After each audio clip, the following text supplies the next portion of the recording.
What's going on, everybody? How's everybody doing today? What's up, Kripple Krew? I saw Tack Llama and Marco were here. I don't know if you're still here. Tack Llama, member of Kripple Krew International. Or Kripple Krew Inc., I should say. So what's up for Kripple Krew Inc.? I hope everybody's having a killer Sunday. Make sure my ducky's all facing and shit. Good morning, Dan Stan. How are you today? Good morning, good afternoon. What the hell am I talking about? It's 3 p.m. I'm used to saying morning on when I start the lives. It's 3 p.m. How about good afternoon and possibly evening where you are?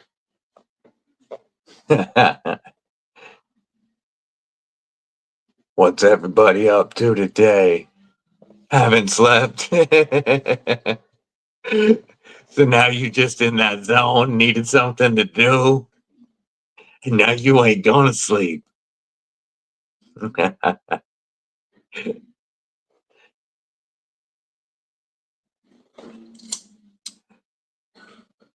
Yeah, now you're gonna be up. I figured I'd have a little bit of eye candy out just to start it off. But today's carry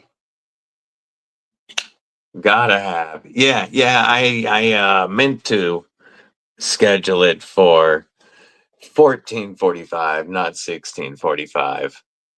So that's why it's running on Sam's Pop and Coffee. But what's up, Tactical Llama, member of Kripple Krew Inc.? Yeah, no shit. The Mike's Knives, what's up? Lurking out and about. Hell yeah. That's awesome. Yeah, the Mrs. Deadly and the Deadly Daughter doing a Harry Potter marathon. And I figured I might as well pop on here and say what's up. You know? I done seen the movies enough. Marco, what's up, my man? How are you? Man, that shiny DLC does look cool. This video will be up this week because these are going back to Mark Parks. This one and the Golden Design Works Nugget are both going, or Nugget Caliber are both going back to Mark Parks. So I got to do the video review on this guy this week. Whoop, that was my bad. This thing is it's such a comfort beast. Yeah, I saw that price on it, homie. Man, I want to get that. Especially now that they're doing the right sheath with it. Oh, this one here? That's only they do, Tack Llama. That's only one of the greatest knives ever made by one of the best brands ever created by one of the best knife YouTubers that needs to get to 1K. And that would be the new breed EDC Clydesdale, designed by Loop 10 Techs, Mark Perez. This was his first design, and still my favorite of his designs. And by the way, we got to get Loot to 1K. Somebody drop Loot's link for me, please. I would appreciate it. What's up, Great Southern Train Kill? How you doing? The Wingspan. Yeah, there's still pre-orders open. You can get in on the last of the pre-orders. It's almost over. And the Wingspan's a beautiful knife. This is one of my all-time favorite knives. It's contoured titanium. It does have a reversible pocket clip with a filler tab. Got that amazing warranty. Just one of the most beautiful warranties ever. with a deep hollow grind. It gets slim behind the edge. You've got the double satin finish on 14C28N with blacked out tie hardware. He made this, he wanted this to be a blank canvas so folks could do whatever they want with it. And I still kind of want to pick up a second one on the secondary so that I can keep one stock, even though I don't like clean titanium because of fingerprints. It's just not my style. I love this knife, and I would like to keep one stock and then really modify one. Thank you. I'm gonna pin that link for loot, and then yeah, Loot is awesome. He really needs to get to 1K. I can't believe he's not yet with all the work he does. Some of the Tempest knives you're seeing, he did the CAD work on. Some of the Devo knives you're seeing, he did the CAD work on. Like, this man is putting in work. He'll do CAD work for you if you have a knife design. He'll do the CAD work. He has a set price for different stuff that you want to work with him on. And some knives that you see coming out today that aren't new breed are definitely Loot did the CAD work, not the design, but did CAD work on all of them. Yes, and I agree. This Finch, I got this in trade with Rolf Robertson. Both of these knives are recent trades from Rolf Robertson. Bassmaster, what's up? Alexander. All right, dude. We're not, nope. Goddamn button. Bye. What's up, folk? Member Kripple Krew Inc. How you doing, homie? But both of these are recent trades from Rolf Robertson. And I am very happy with both of these knives. They're just not his style, and they definitely are mine. I love Warney sheet put blades. It's my first Evo. Panther, what's up, homie? Been a minute. It's my first Evo and my first Finch. And I love this thing. Is just the ergos on this are orgasmic, man. This is either hand. I love this knife. It hasn't left my right front magazine pocket since I got it. I've carried it every day. And then this Finch is just so much fun. It's flipper only, which you know I'm not a fan of, but it is so, oh, and I flipped it or failed it as soon as I said it. So easy to reverse flick, even thumb flick off of that blade. It's so tall. So it's Tuesdays and Sundays are my locked in. I always do Tuesdays and Sundays, but I mean Tuesdays and Saturdays. I misspoke. I always go on Tuesdays and Saturdays. Lately, I've done some Sundays, and I'm trying to get in more when if I got time open, see what people are up to, what they're doing. Love kicking it with the crew.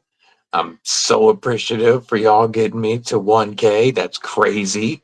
We've got the 1K celebration coming up soon. As a matter of fact, I want to check on something real quick.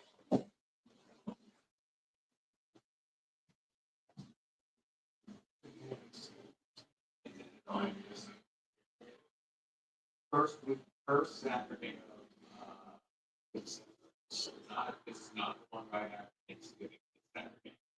And are we open?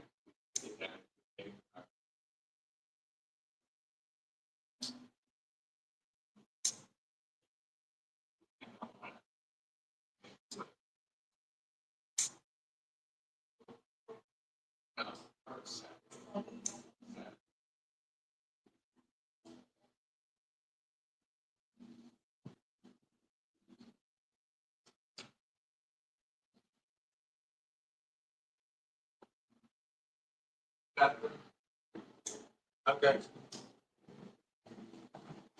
All right. I was just checking on something, but I'm back. So like I was saying, sometimes I've gone on Sundays. I like just popping up and kicking it with the crew. But the 1K giveaway I am locking in for the first, well, I guess the first Saturday of December, which is the 7th. So Saturday, December 7th is going to be the 1K giveaway, and there's going to be a lot of videos posted about the giveaway items. I've still got some stuff coming in, and we're going to do that one the easy way. There's going to be an unlisted video that when we start the 1K live, you'll be able to click on that video and go in there and leave a comment. And that's where we'll be drawing from that night or that day. So be ready for the 7th of December at 10 a.m. Pacific, 1 p.m. Eastern. How are you, Fook? Hey, how are you, Panther? What's up, everybody? Whoa, almost. Wow, that's such a fun knife. And then the ergos on it are so killer, whether you're right here locked in or up on here. Joe Watts, what's up? Hey, be here on December 7th. We'll be giving away a lot of free knives. I am American Panther, cleaning out the basement garage all weekend. That's a lot of work, probably. Douglas Wagner, what it do? What it do? How are you? Man, one knife that I want to point out, and I have no affiliation with Aurora Knife and Tool. I just think this is a dope knife, and I love innovation.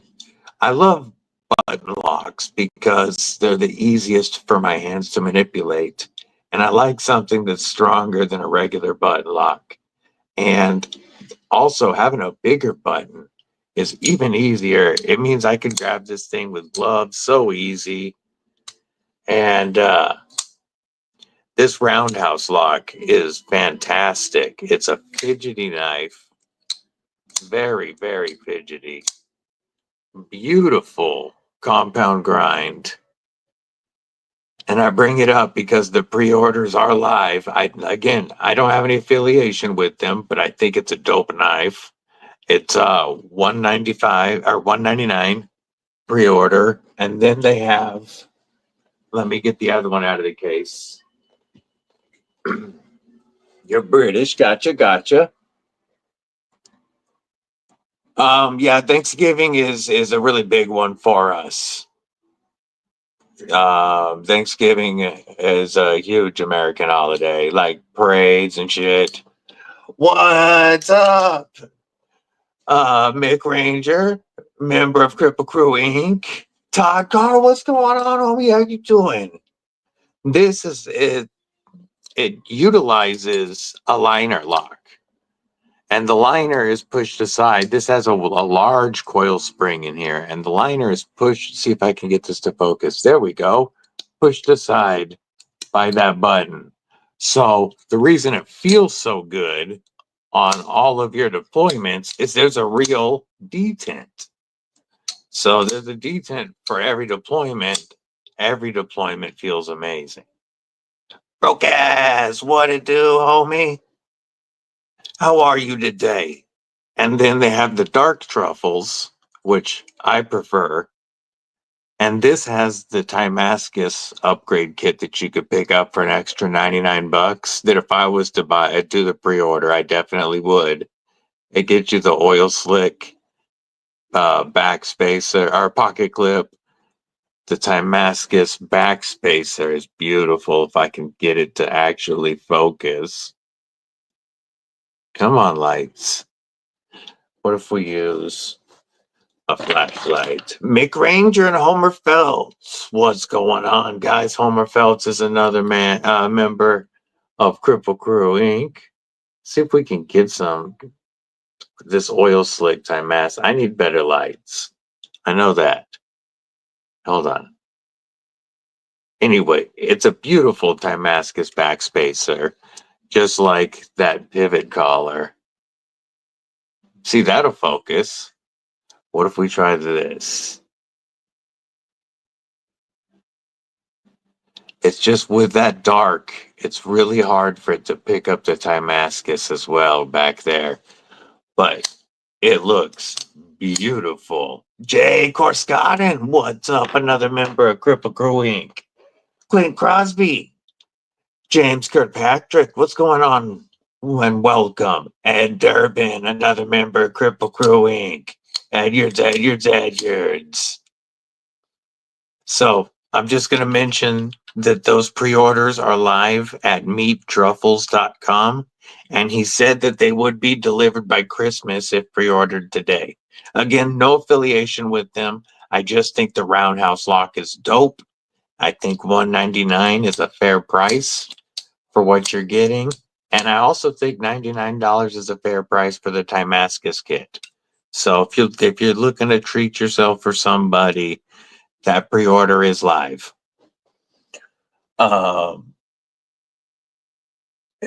Jimmy Crow would definitely customize pixies. He has. If one was sent to him, I know he's done mostly folders, but I know he died one of these Dust Devil. He died a Dust Devil, and I'm thinking, purple knives, you ask. Purple knives. Like, I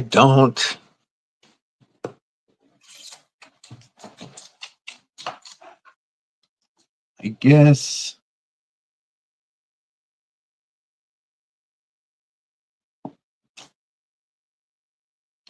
So the closest I would have to purple knives are like the anodization that's on my Main Street. And then like the brick rich light. I just don't have purple. I like purple haze fat carbon. I just don't have any purple yet. You know, I wasn't big into the carbon fibers, but I'm really now starting to like them. I really love this red and orange. This blue and black shred is beautiful, even though I'm not a blue knife fan. I only have a couple of blue knives. I love the way it looks in this Finch. MPG EDC, what's up? How are you today? Another member of Kripple Krew Inc., as is Ron Dobbins, another member of Kripple Krew Inc. What's going on? MPG, I got your stickers and I've been putting them into giveaways. Yeah, the Kershaw Magnica Bel Air is one that I want to check out, homie. I haven't checked that out yet, and I really, really love the marble carbon fiber one.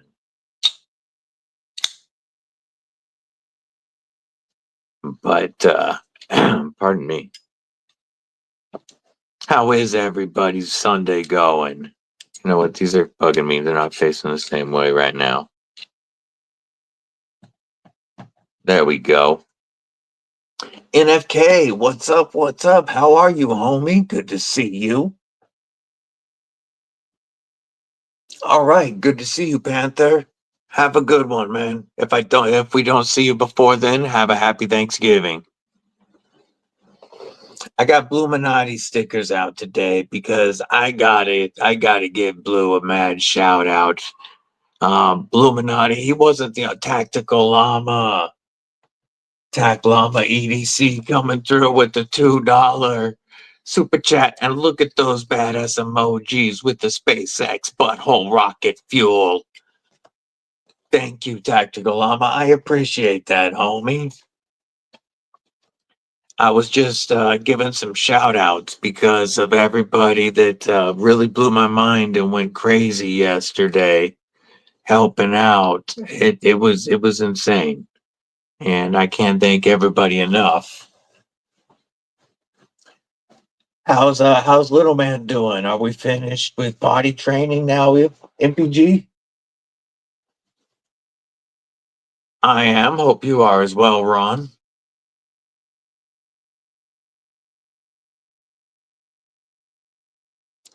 You know, another this was the first of the carbon fiber ones when I mentioned carbon fiber because I was asked about purple. Yeah, let anyone in here, huh?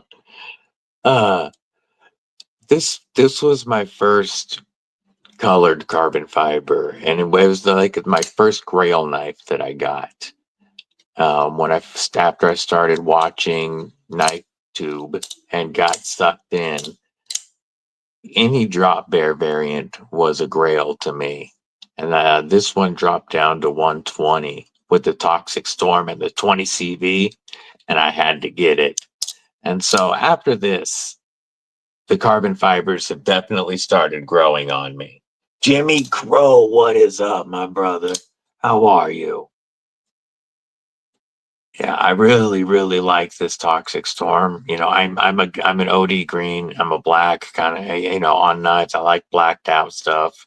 So this Toxic Storm is a pattern I do like a lot. Adventure Man, another member of Kripple Krew Inc. What's going on? Kripple Krew Inc. in the house today. Roger that, Todd. I appreciate you being here. What's for supper tonight? If y'all haven't, stab that like button like you mean it. I'd appreciate it. I did get some marbled carbon fiber after this when I got Caviso exclusive penguins. And the marbled carbon fiber look I really love because it's still, black, but it looks so dope. Ron Dobbins carrying the Bridgeport 395. One I still got to get hands on, and they're doing another drop of that next month. Devo Mash and Tiger Stripe scales, and a Wee Esprit and carbon fiber. Nice. Spaghetti and meatballs with garlic bread. Cranberry squares. Nice. Been done for a month or two. Doing so well. That's awesome. Gonna make some dinner. I appreciate you lurking, my homie llama. And the marble carbon fiber I liked a lot, but I did trade those away. And then I think, or reach into the grail box. That was my next colored carbon fiber. And again, green and black, my colors. Ordering pizza always counts as making dinner. If you're the one that ordered, it always counts as making dinner. Yeah, I think I really like me green and some green and black. Pokemon Cool, how are you? Welcome. Look at those emojis that MPG is dropping. Looking all pimp.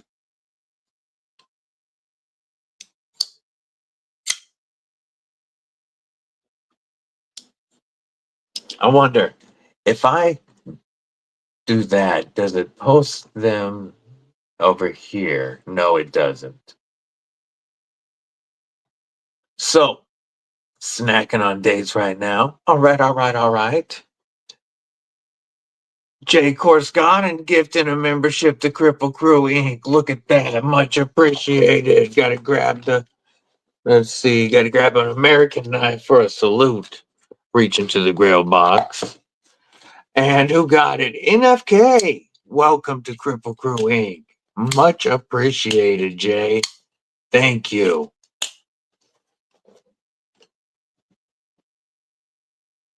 I really do appreciate it. The blue camo one is the Finch Nocturnal, and it's a blue and black shred. with a beautiful Warncliffe blade. It just looks like a, I mean, the nocturnal, the sticker that comes with it is like a bat, and it's so fitting. It's like a bat wing blade that would just rip.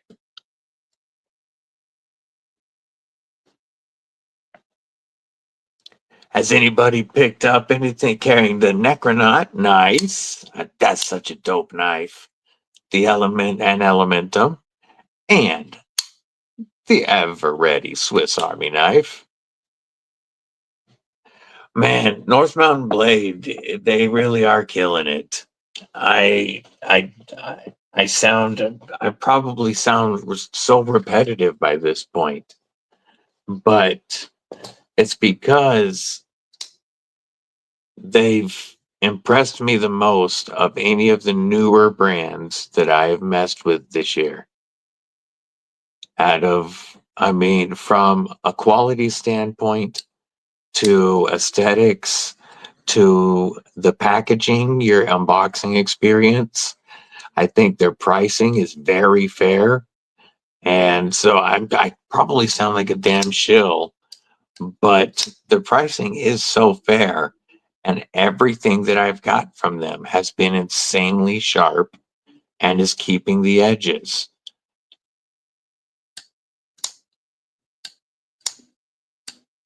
It's just, oh, mini grouper with the laser mark. Dope. That's going to be cool. Yeah, they have impressed me. Their budget stuff is insane. This is some of the nicest, it's the nicest factory Ultim I've got besides the smooth Ultim on the Penguin. It's just really a personal choice which you like best. But this frosted Ultim is such a cool look. It's the right thickness. And it feels good. It actually feels a little more solid even than the G10. It's just dope. And the G10, which will be leaving the channel soon after I make another video, I was just had somebody telling me again, talking to him this morning, that this G10 almost feels like stone or something to them. It feels so premium. It just doesn't feel like G10. So I understand why you've got them on your list. I was just going to ask you which one is on your list. So you were looking for the black G10 version? That one's pretty sick. Obviously, you knew I was going to get the Ultim once it became available again.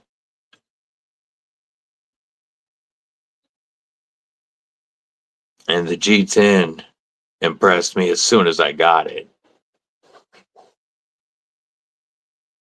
Sent KDK your Echo for modification. Nice. Nice. Rolf Robertson, what's up? Not a member of Kripple Krew Inc. Was just talking about you a little bit ago because I was showing off the Nocturnal and the Devo. Gons, what's up, homie? How you doing today? How's Gons living? What you up to? What you carrying? Wald fine. What's up, Wald? How you doing today?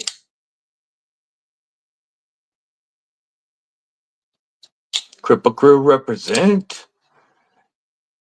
Jimmy Crow, just be prepared for him to say. I'm sure Kinman's on Kinman time, but everything looks dope. He needs to make a Kinman time emoji.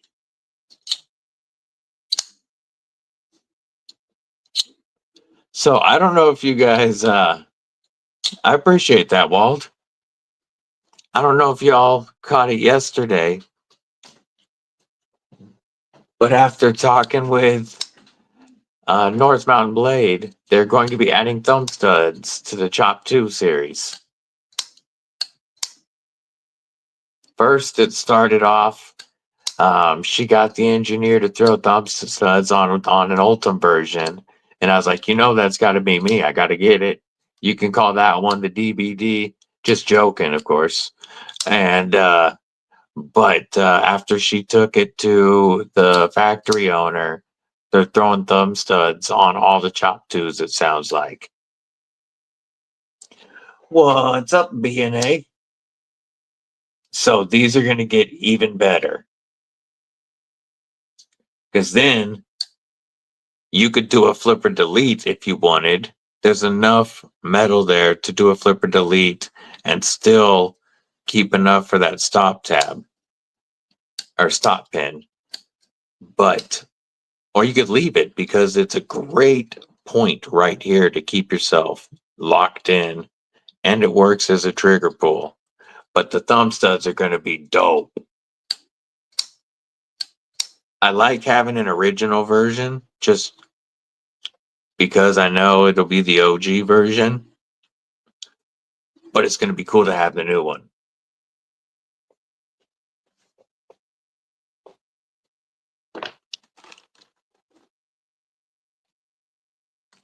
However, on the real Black Friday,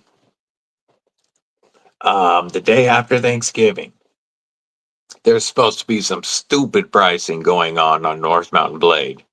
One day only, and your favorite creator codes will still work. So you could use DBD if you want, or use whoever creator code you want. And like the Sakura knife is going to be down to like $30-something with codes. And I've got that on the way. So I'll be able to show you guys the knife that you'll be able to get for like $30. What's up, Splitting Slices? How you doing today, Deadly Hallows fam? Studying the dark arts. Yeah, they are. Kripple Krew Inc. All in here. Perps alerts from the tube. Got that. Come on, Ethan. Red jumpers.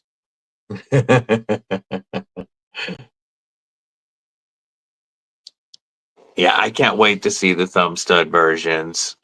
And I think I love when companies take community feedback and run with it.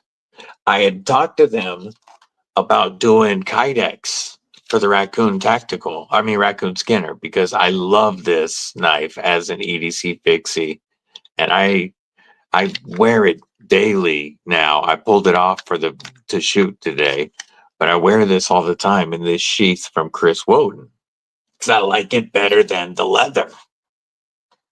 And she said that the Kydex is a great idea, and if they bring it back into production, then they'll probably do a Kydex. But at this point, the Raccoon Skinner is out of production, and you're looking at an awesome G10 SLD Magic Sand My Blade for $72. So just something to think about, because as of right now, there's no plans to bring the Raccoon back. So when they sell out, they're out. And I just wanted to share that because I love this knife. And there's a lot of people in this community that'll make a Kydex for you if you don't make them yourself. This one, it helps if I line it up when I put it in, is such a nice way to carry it. And I love this divot he put right here so that you can get all the way into that, and you're locked in as soon as you pull it out. Mark Parks! What's up, homie? Another one whose ears must have been ringing. I was talking about needing to get the compadre video up this week so I can get both back to you. Since I've reviewed the caliber, and now that we're talking about the caliber, one thing to point out: December 1st is coming up. I have no affiliation with Golden Design Works, but the Slim pre-order goes up on December 1st. An awesome 7.6 or 7.7 inch knife with a MagnaCut warning. And it's just a more EDC size version of this with the Fusion button frame lock. Again, I don't have any affiliation. I just think it's cool. Wanted to let you guys know that that pre-order does go up on December 1st. Mark Parks Park popping in here made me think of it because he was kind enough to loan me this. And so I can put up that review and just experience this cool knife for myself. And as well as this compadre that I've been able to experience.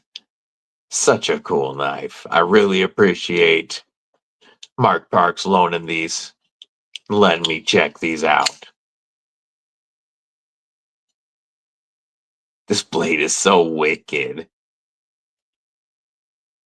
Just a dope looking knife. Oops, that's my bad. Because that front flipper works great. Such a good front flipper. It is, Dan. This is his compadre. And it's the reverse tux. It's got the beautiful mirrored satin. It's a hand satin finished in a mirrored DLC over Vanex.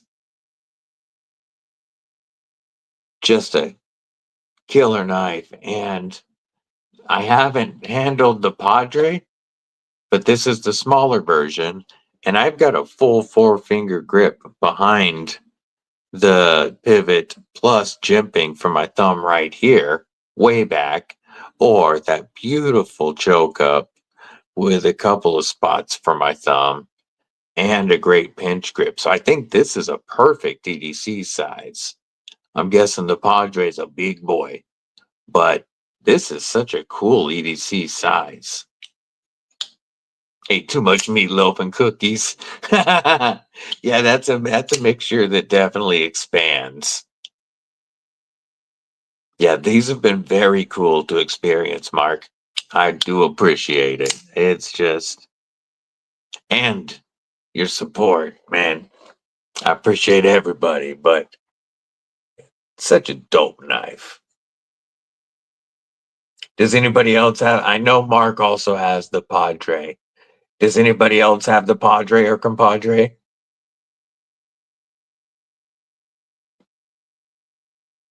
Yeah, this one goes home next week.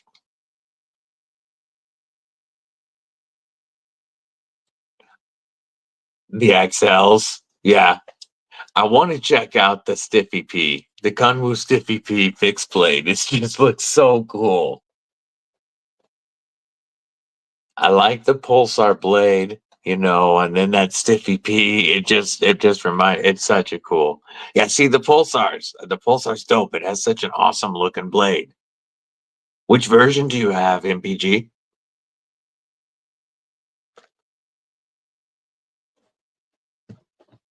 I also want to check out Ironfly, their budget version or budget brand. Because I'm guessing Kunwu, they're good. I mean, because I'm also excited that like FerraMonster is about to drop their budget brand because I've seen this quality of craftsmanship, and so I know that they're going to put good quality into their budget brand, and I'm sure it's the same with Ironfly.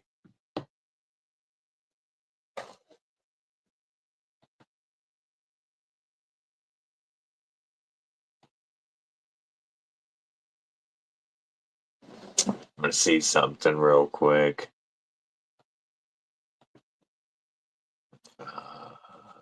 Cold Steel lady. 15. Right.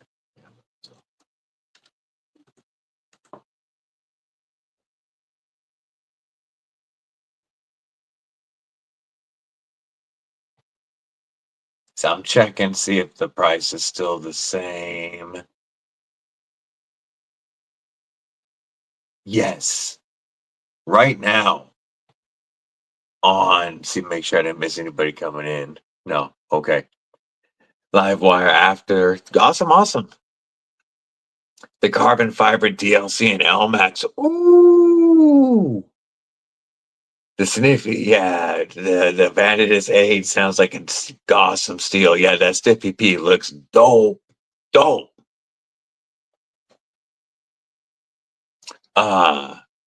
Right now, if you have Amazon Prime, the 8015 Lite is $55. $55 for the 8015 Lite with the Scorpion lock. It just said Wednesday, New Knife Day will also be a Grail Day. Can't wait for Wednesday. Yeah, I like the Going to Blade Show stickers. They're really cool. I've been dropping them in boxes for stuff that I shipped out that had stacked up, and then they will be going in the 1K giveaway stuff as well.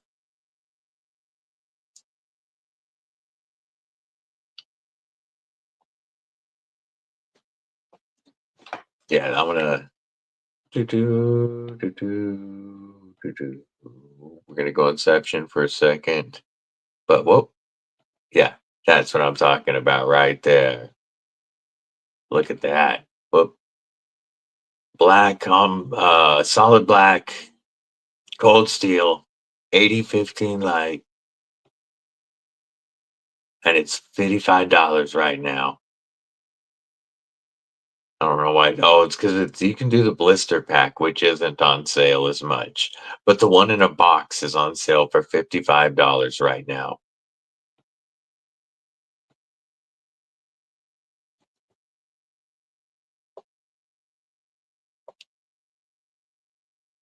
Guys, that's a cool new fixie called the Hate Deckhand. And then a few hours later, something went wrong with the order and you had the cash in your account and it was their fault and they never paid you back. That sucks. Oh, hair. There you go. Yeah, I've seen the hair fixie. That looks really cool. I still need to get me a muskrat. I already missed that. I had to send that one back out. That was part of the pass around. I missed that muskrat. That was such a cool knife.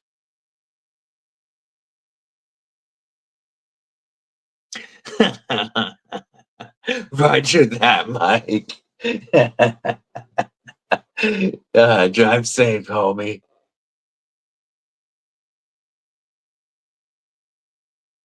So you said vacation, MPG. What's going on? What vacation you got going on?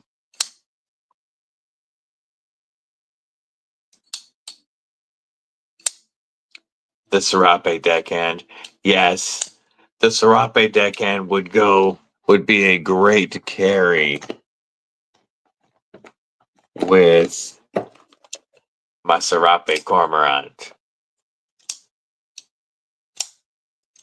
This was my first of my 3 Cormorants. And yeah, I threw one of the cheesy Civivi tie clips on it for now, but I think I'm going to get one of the CJRB milled tie clips to put on it instead, the colored ones.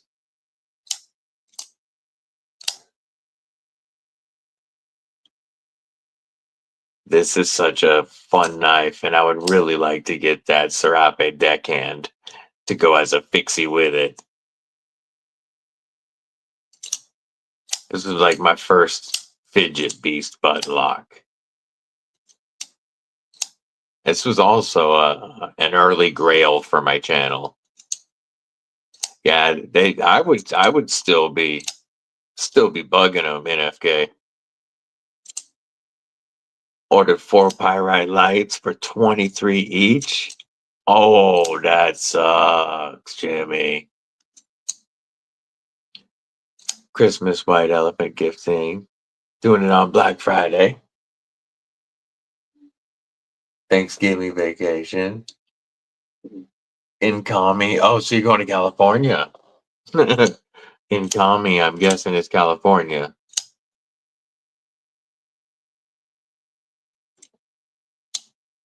Jim McPartland, what's going on, homie?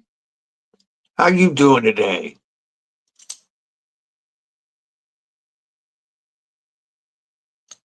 Ooh.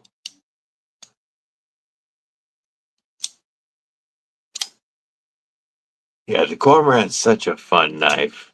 And I really want to get a Thunderbird because it's like the evolution of the Cormorant.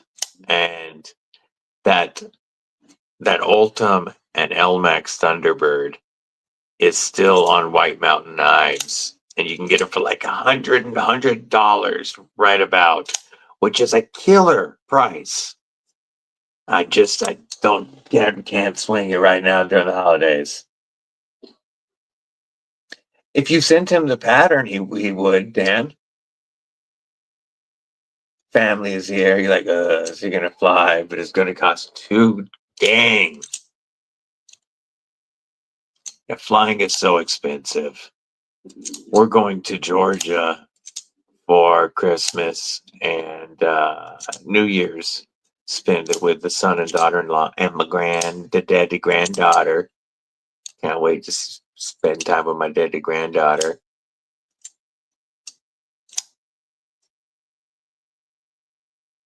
She just turned a year old. She's so cute, of course.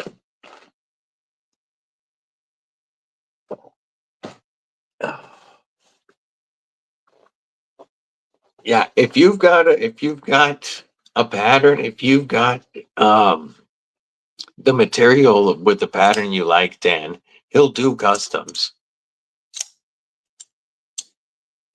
He'll do different sizes.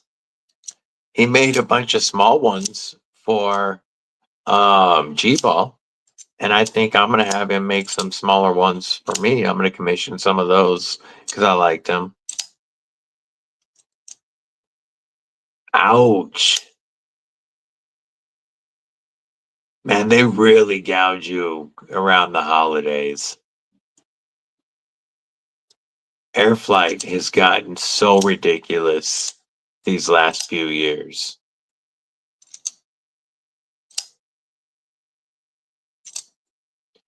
Any of Matt Yako's current tanks are 25% off this weekend on his Etsy store. So if you're looking at any of his current patterns, they're all 25% off. Just a shout out for the homie Matt Yako.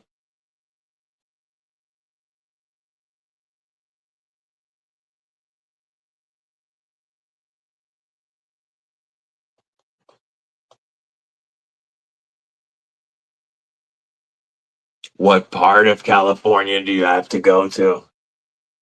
I hate any part having to go to California.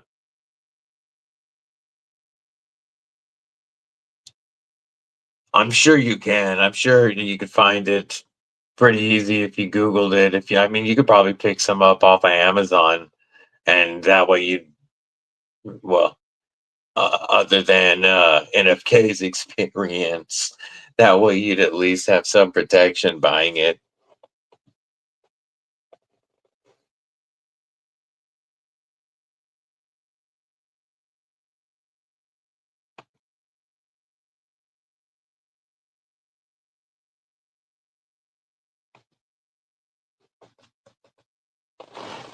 Um, who was it that I saw just dropped a whole bunch of whole bunch of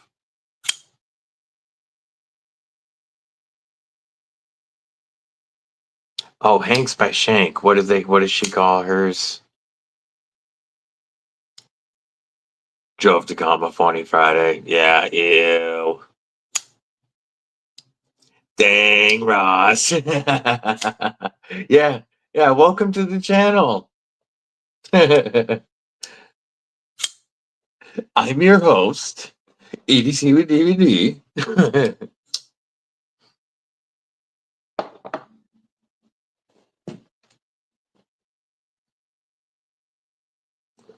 For real? I could have sworn you would have been, dang. YouTube must have scrubbed the sub. That's what I'm going to blame it on.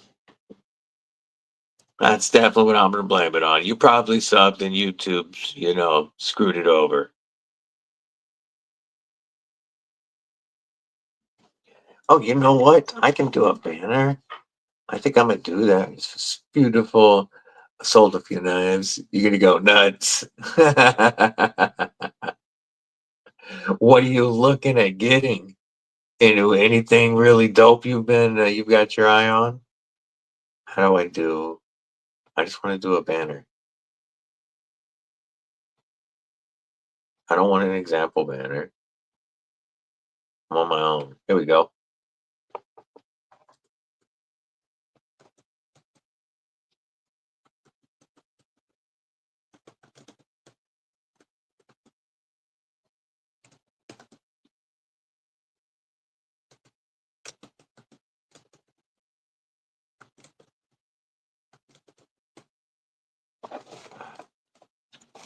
I can't type.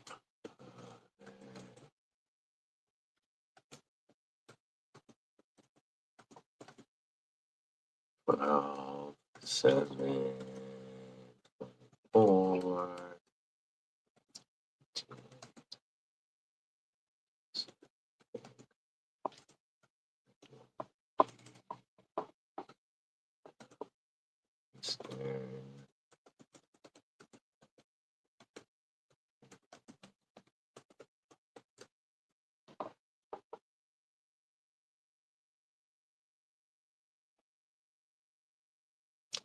See if that worked.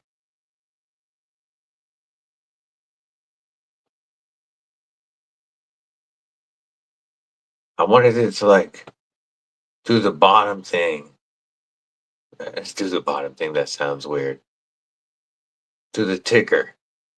Oh, wait. Is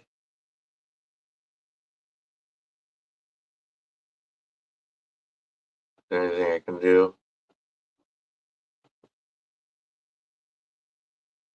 Scroll.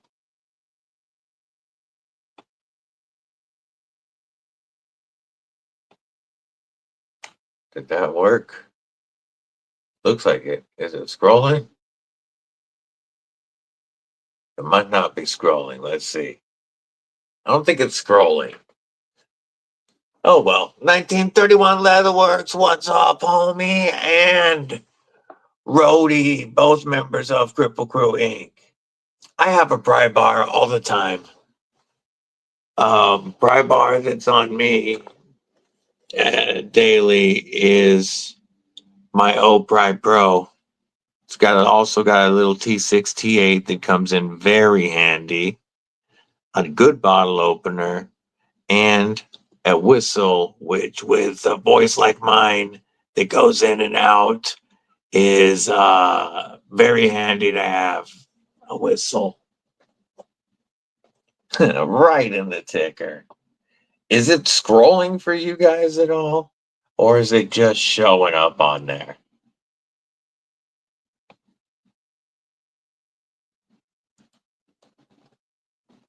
I love warnies. I really want to get a mini grouper. I want the Tenable fin rear, but not the CDC version personally. But I do want to get one of the fin rears. I love button locks. I want to get one of the Tenable Nest Street button locks. I want to check out the mini grouper because I want to try the button liner lock, the top liner, whatever you want to call it. And I really dig this roundhouse lock, which is also a button activated liner lock with a lot of contact in there. And it's got a large coil spring working that button. This is such a cool button lock. Sure, MPG, after you've been able to do stuff with it, if I haven't picked up one by then, that would be dope. It'll be a while. You definitely need to be able to enjoy it for a little bit. Yeah, this and You know, I really, really like the fusion lock on this Golden Design Works, the button activated frame lock. So that's why those top liner locks really entered. Yeah, pretty much, Make Ranger. I love button locks. Anything that I can reverse flick. And so I like that they're upgrading button locks. And I have quite a few, even stickers, MPG, even stickers, mythical KDK stickers. So I do have quite a few button plunge locks that I do like, and the ones that I have are very solid. And button locks work best for my hands a lot of the time, which is why I like them. I can't wait for the thumb studs on this. I have the Jesse Sheldon, and I have those knives have been around for quite a while, and I have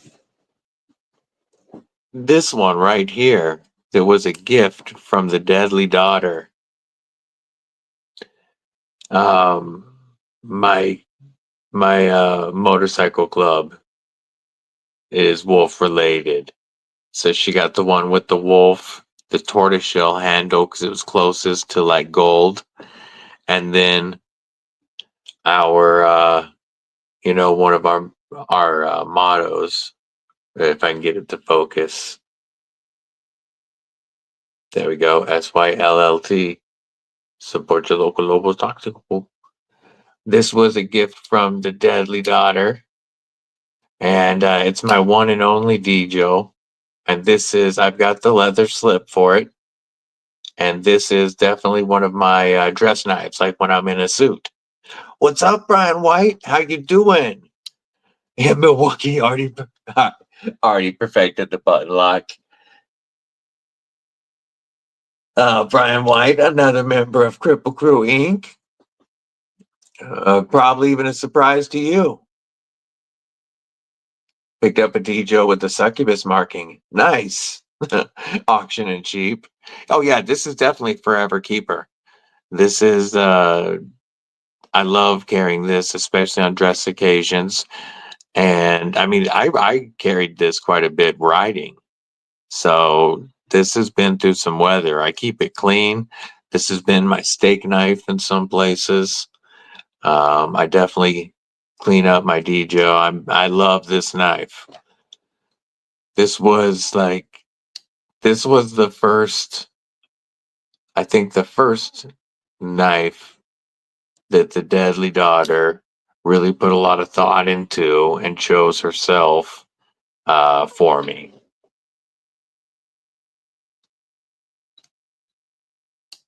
So that one will always be with me or always be part of my collection.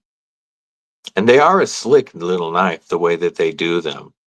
You know, it's a very, very simple frame lock that still completely protects the blade and is so light and takes up no space.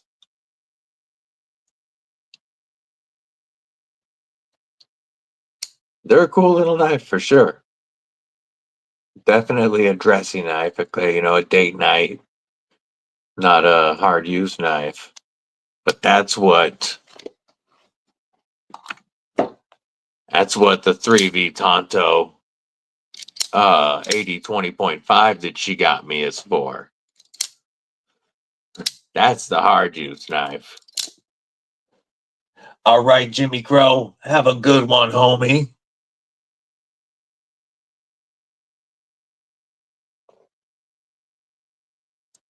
Yeah, I'd seen Dijo ads for a couple of years, and I did think it was cool the way that you could choose a lot of the stuff on it. But getting this one from her was an awesome gift. Awesome gift.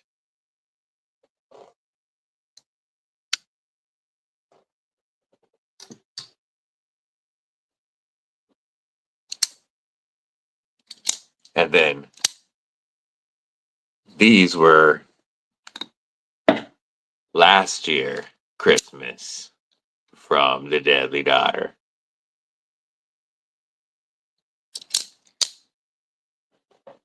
That's a killer Christmas right there.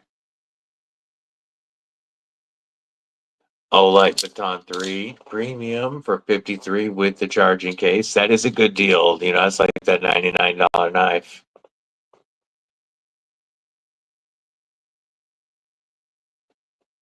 Oh, do you mean the little serape pendant? Is that what you mean?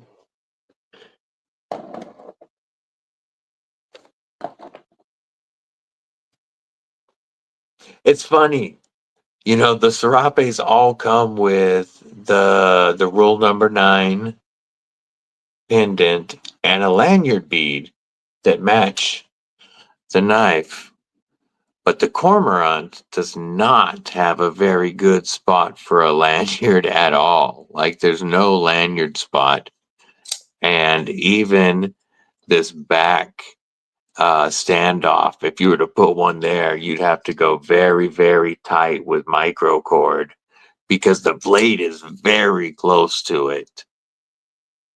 Yeah, you don't have very much room in there. You'd have to do some tight micro cord to try to throw a lanyard on a Cormorant. 100%, Mick. Gotta agree.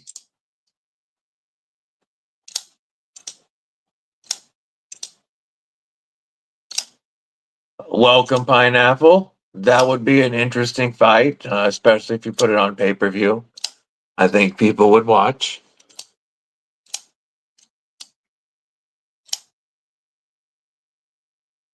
Later, Fook. Appreciate you being here. Have a killer rest of your Sunday. And if y'all haven't, don't forget to stab that like button like you mean it. Nice, dang, Ross. I've got the serape, of course. I've got the double X that I got when they were on sale one time, and I bought Deadly Junior. I got him the one with the like PlayStation look, the same black and white, but got him a Cormorant. And then I traded for the White Mountain Knives exclusive titanium and M390.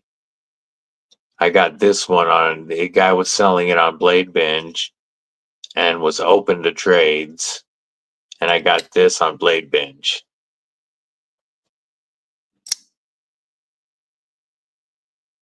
Is this the tie version you have, or do you have the frag tie from Kaiser? I really want the frag tie. The frag tie looks dope, but I do like that this one matches the double X's on the G10. Thinking FK has it now? Dr. Drew, dude, you could take out 15 roos easy, but what are you going to do with that 16th? What are you going to do with the 16th, homie? Thanks for popping in, my man. Good to see you. In all of my Blade Binge transactions, I've only had a few, but they've all gone very well. If I'm paying, obviously you pay right away, and the knives have shipped within a couple of days. I've received my stuff typically within a week, always, and it was the same with this trade. We both just shot each other. Well, it was when I got this on trade. I traded him a Caviso marbled carbon fiber and tie frame lock penguin and mini penguin for this. And we just, took pictures of boxes and tracking and traded. Did it through, we didn't actually do it through Blade Binge at the time, but that was how we found each other for this one. The frag one, nice. The frag one looks so cool. Does the pocket clip go in and out decently over the frag texture? Because that is one good thing about this one, is it does go in and out pretty easily.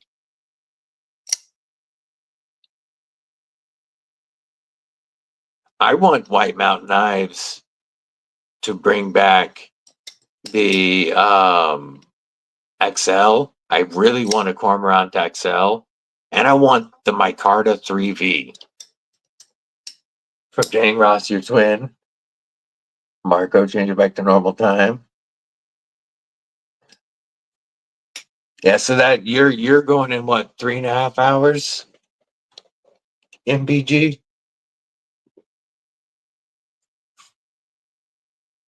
Is that about right? Pardon me.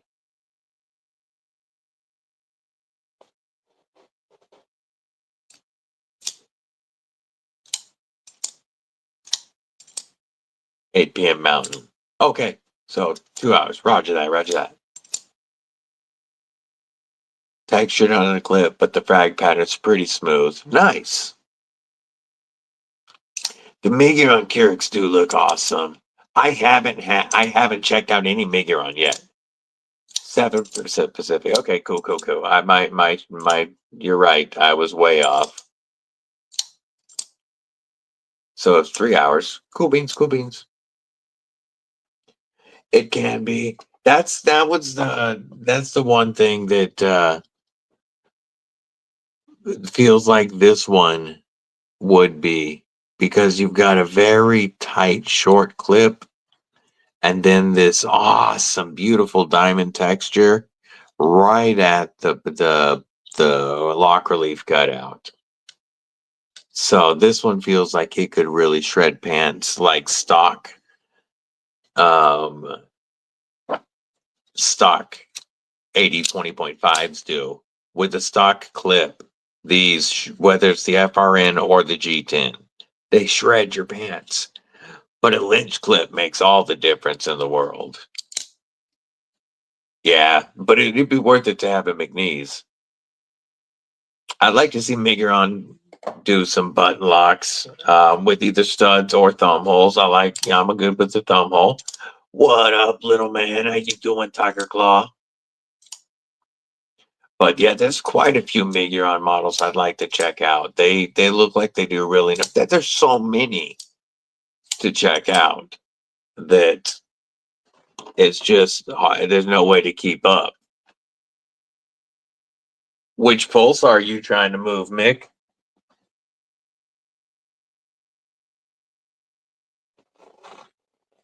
All right, well, I appreciate you stopping in and stabbing that like button, Tiger Claw.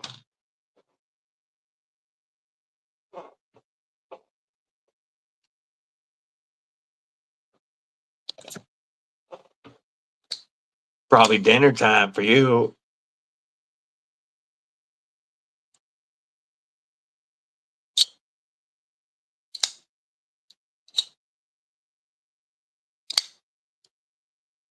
Oh, someone's selling a Pulsar and Blade Bench for 120. That's a pretty good price. You know?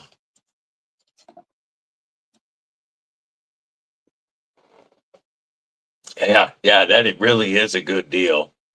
At if I could, I'd snag it. Somebody's gonna get themselves a good deal with that.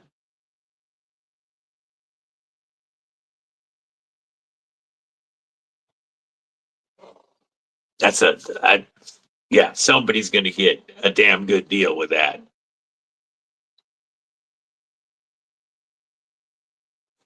Core Edge 0331 Pulsar. Okay, now I gotta look it up.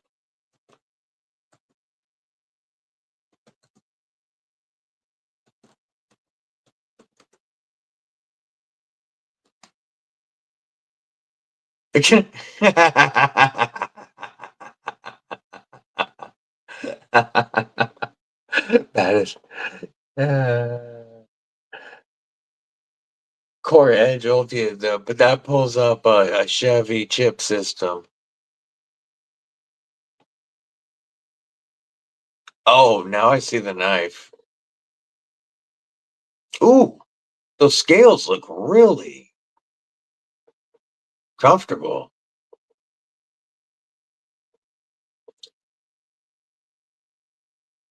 325 for Magna Cut. USA made. That's not bad. CPM 154 for $300 isn't bad. S35VN.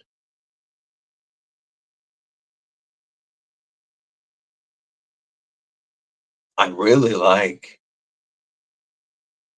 their darker. Let's see. Yeah, I like the Pulsar. I'm not a fan of the drop point so much, but it is clean, very clean. I like the scales with the wave pattern. Like, let me share the one. This is the one that I like. Looking at it, let's go Inception for a sec. That right there. That's a pretty good looking knife. I really like that pattern. Good scoop.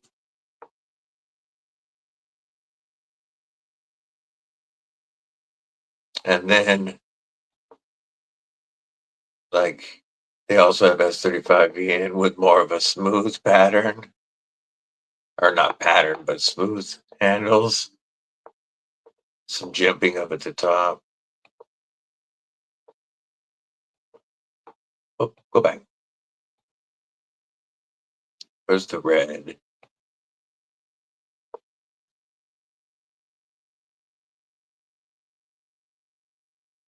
That's pretty good. Magna Cut 325 for USA made.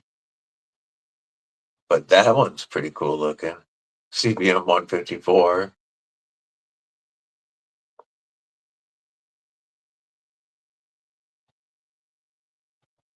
That's pretty cool.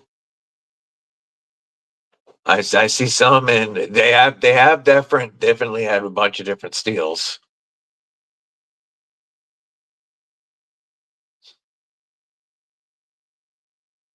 Yeah, that is a killer deal for somebody looking for a Kunwu. 120 is a crazy deal.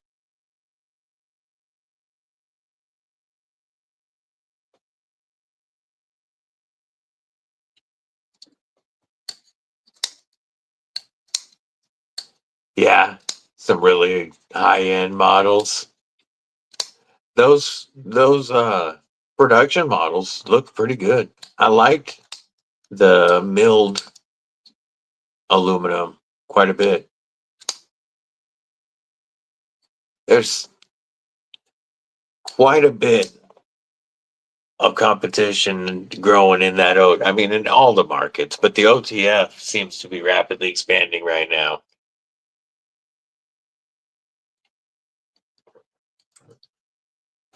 All right, Mick, now I got to pull up Blade Binge and look at it.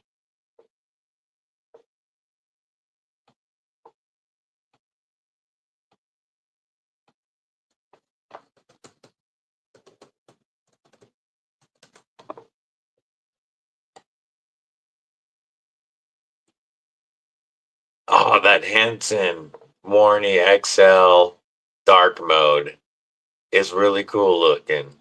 That's just, I'm not my company. Let's look at Pulsar.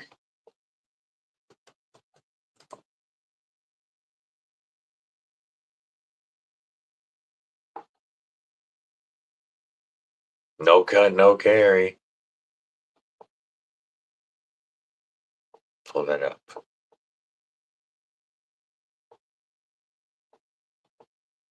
Nice. The Blue Damascus and Elmax.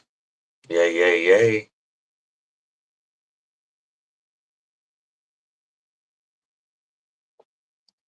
There is quite a few cool gravity knives lately. The only knives I have that are classified as they could in some places be classified are my button lock only knives. My Rosecraft Clinch River button lock, which I just absolutely love. And my OG. Should be right there. You go. The Civivi Elementum OG button lock. The button lock only. I don't have any of the like drop style gravity. Love you, baby. Yeah. Man, I would, homie. I absolutely would if I could at the moment. Even though I'm not a big blue fan. That blue Damascus would carry well with that Finch and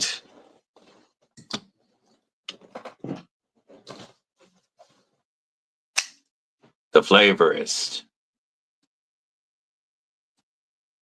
Don't have much blue. I have not. I assume you mean, do you mean the neck knife or the larger? I really want one of the carbon fiber canary neck knives because I wear a neck knife every day. The ones with the carbon fiber and the Damascus with the copper sanmai are sick. Yeah, the monstrous one. I have not yet.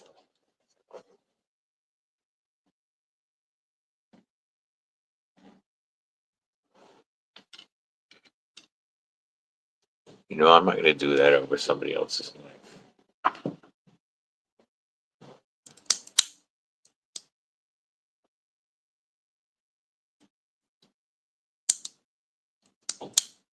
I love that whipping sound when it's coming out. That's such a fun knife. A pretty knife, too. Robert Willoughby, what to do, what to do. Nuggets arrived today. I feel like you're missing your shield. It's a pretty good size one. I'm taking it. What's up, Jesse? You know, Mick, what you do? YouTube Music Portal. What's up? What's up? Right now, today's neck knife is the mini fixed blade Elementum Damascus with black micarta. Also, a gift from the deadly daughter, who likes to make sure her dad is protected and well prepared. And I love this lightweight. I mean, my lanyard weighs as much as the knife. And this goes on my neck as soon as I get out of bed. Yeah, 7-finger grip, baby. But it's truly a 3-finger without the lanyard. But I had the Deadly Daughter boyfriend do that specific thickness because it fills it out like a 4-finger grip and it really locks the knife in. So I can use this. It's such a useful knife.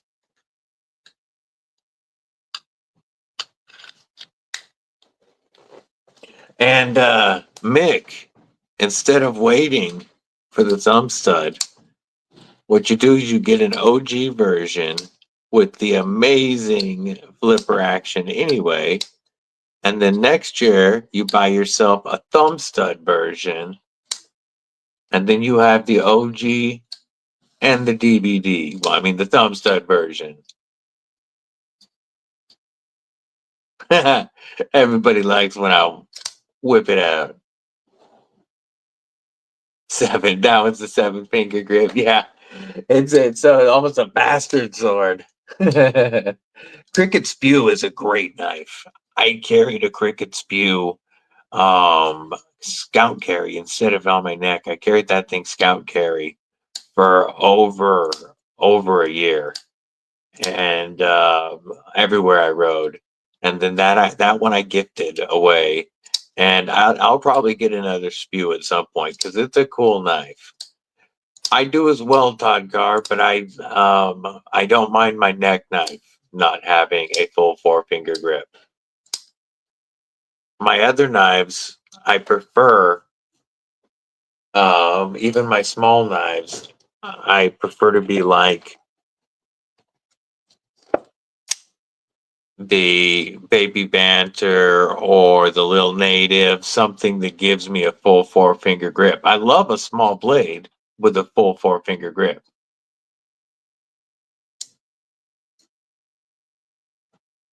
But my neck knife can be a smaller 3-finger grip, and then I'll throw a lanyard on it.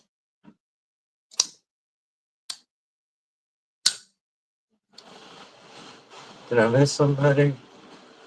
Trez and him, they look horrible. Knockoff gravity knives.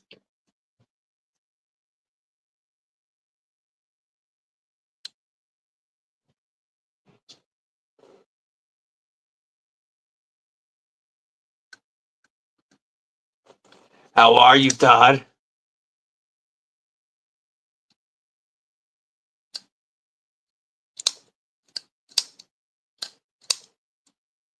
Used a 2.5-finger grip. Thankfully, White doesn't mind.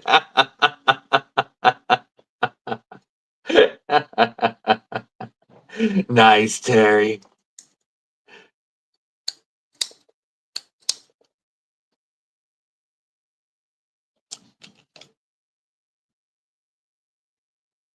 Yeah, it's one of the reasons I like the Pony Stout so much. It's a smaller knife, but definitely a full 4-finger grip and feels so good in the hand. Yeah, that Lothar, dude, he just dropped a video and Neve just dropped a video. Neve's also had the titanium one. And G-Ball had the aluminum one. Neves had both, and they look, I would check them both out. I'm going to reach out to Lothar personally. This definitely made me want some of the other variants. You know, I want the red, white, and blue, the Nebula with the S45 DLC. I want the ice blue carbon fiber. You know, I kind of want the LC200N one just because it's stainless. I just hate the looks of the tie on it. But I want the carbon fiber, or the different carbon fiber drop bears. And I really think that they should do a task with carbon fiber and upgraded steel. Ground fog, what it do? But I like the task a little bit more than the drop bear, blade shape and ergonomics. And I think that if they did a upgraded carbon fiber and some upgraded steel task, that would be sick. But I do this, like I said earlier today, this was one of my very first grails, and it'll never leave the collection. I the day that I got this in hand was so cool. I've fallen in love with it on, I believe, Stasa's channel.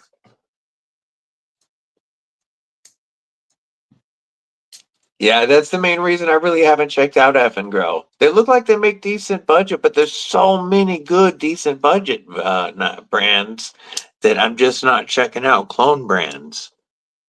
I'm sure they make other knives that are good. I just ain't checked them out.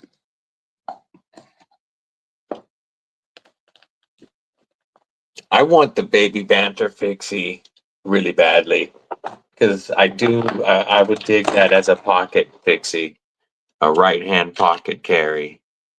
The Baby Banter looks really fun, or I might neck knife it. But that one and a carbon fiber canary neck knife are two that are high on my small fixie wish list. Oh yeah, not very good heat treats. Well, you know, the tasks just came out, you know, and they were released to be budget, and they're doing what they're doing really well. It'll all depend on how well the tasks sell as to whether or not they give us some cool upgraded version.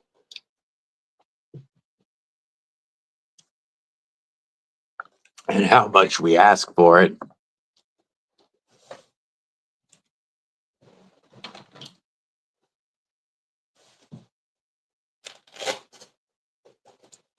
Yeah, my two current favorite EDC fixies. I guess I have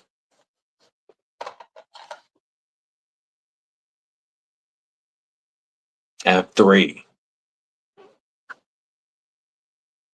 One would be the largest of the three, and that's the Marlin from TacKnives. And this, as large as it looks, still rides very well on my belt appendix carry. And that's one of my favorite. And, you know, it's inexpensive coming in at 40 with whoever your favorite creator's discount is. Great $40 fixie. And then I really like the Corvid S cleaver. You know, the Corvid fixie. The pocket sheath works really well. I'm going to upgrade to an Ulti clip, but I'm reviewing it with their clip. And I've been using it and carrying it, and it works really well. As long as I push off a little with my thumb, the sheath doesn't come out of my pocket at all. KDK's live too? He wasn't scheduled either today, because I checked the schedule. I checked the schedule first before I jumped on. He must have been bored. Is he talking about Kaisers? Yeah, this one has just been really good to me. It's such a cool, useful EDC shape. And I thought it was gonna feel too chunky monkey, but I mean honestly, it's carries like the phone. And he's doing a Rubik's Cube. Okay. Okay. And then my top EDC fixie right now, hands down, is my raccoon. That's why I was so happy to give one of these away yesterday. And I'm glad that Laid Off Pete got it. Laid Off Pete's getting a brand new raccoon fixed blade and the Rosecraft blade Appalachian Jack slip joint. And he doesn't own a fixed blade or a slip joint. So he's getting two really cool ones. Chris Warris sending him that Appalachian Jack. That's a dope slip joint. And then the raccoon is going to be his very first fixed blade. That's a cool win yesterday. Well, I appreciate that. Showing support to the community. It does. A Kinman Cube. There you go. That Olive Knives fixie. Yeah, you showed me that or had me check that out. And that's pretty dope. I love the mini sheepdog. I gotta have the mini sheepdog button lock, the best one with the blade hole and no thumb stud. This was my first little big knife.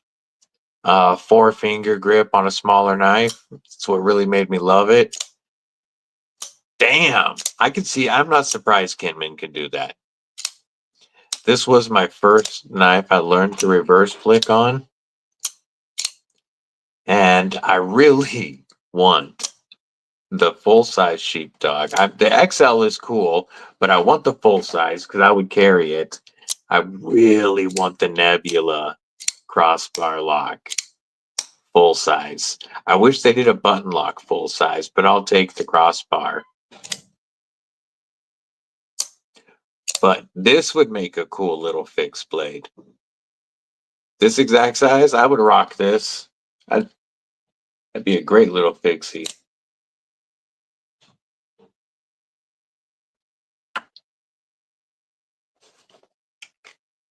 Yeah, the purple aluminum does look really good on there with the black hardware and black blade.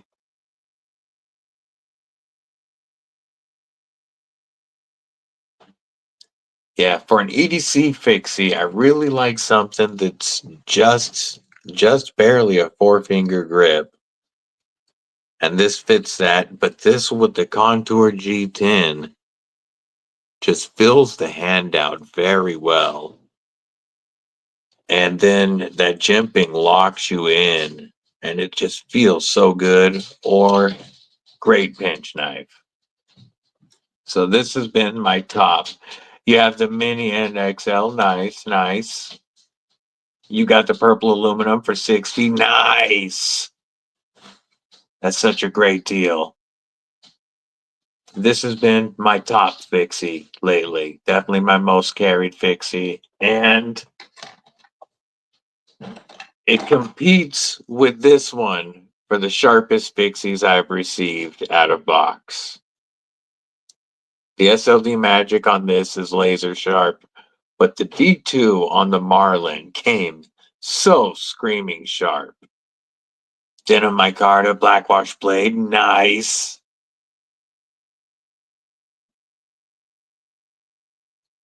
Yeah, it is.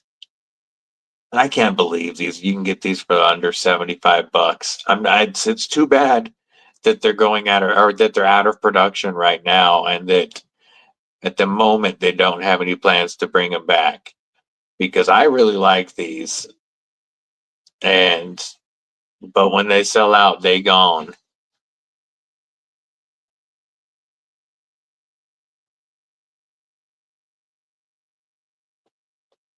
Yes, that's a killer price.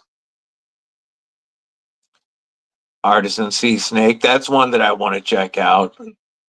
Custom PBK Pocket Lucky, TKL Nighthawk, nice.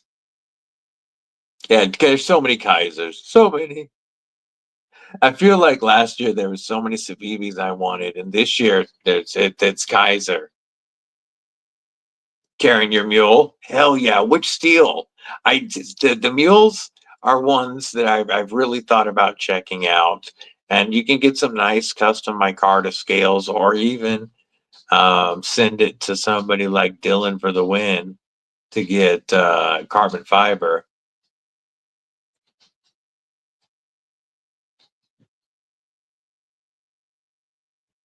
Yeah, Kaiser has really. Now I kind of think they went overboard on Militas, but other than that, I've been very impressed with what Kaiser's done this year. And then there has been so many stupid prices.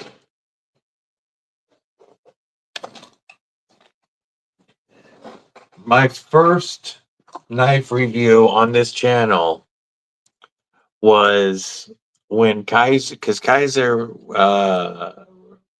was doing a bunch of them back in May and June, and I got the Roach for $38 or something like that off of one of they've just been doing the killer sales all year, and this was my first knife review for the channel. Still love this knife. That's another one that can't leave the collection because it's my first ever review. What's up, Brown Sugar? How you doing today? Does it BNA? I was curious about that. K294. Ooh. How's that holding edge? Probably like crazy. I wanted a Militomic Ranger. Now, I want to get the Ultim Veritas instead. The Militas is such a nice knife, but I've seen so many of them. I want to get a Veritas instead.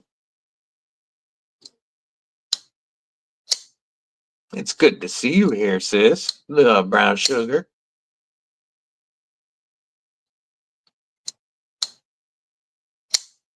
Yes, I love the blade steel options.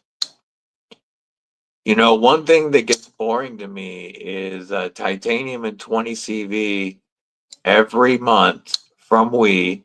20 CV and titanium with a Damasteel version. We Knives, it's like that's all I've seen is 20 CV and titanium frame locks.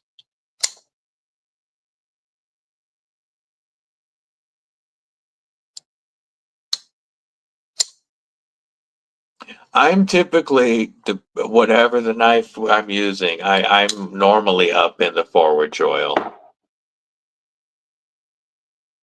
We should use Van X. I agree. Something different. I don't have any issues with Nitro V or 154 CM. The ones that I have, I've had good luck with, but my Nitro V and 154 CM is all we in Civivi pretty much. I meant Civivi and Kaiser.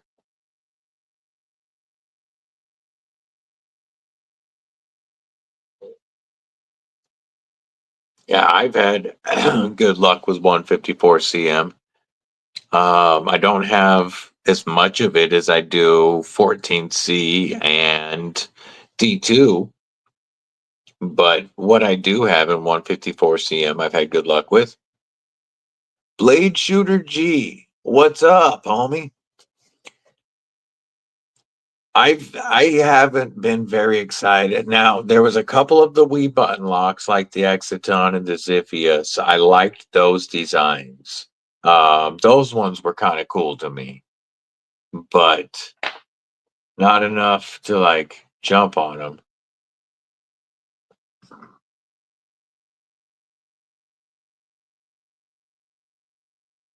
I think the Milita's a really nice knife. I just think that they went too hard too fast. And like I said, now I'd rather get a Veritas. Just the Milita, and I've handled Chris Warris's original Milita. It was a great knife, but I've seen so many that now I out of the two, I want a Veritas.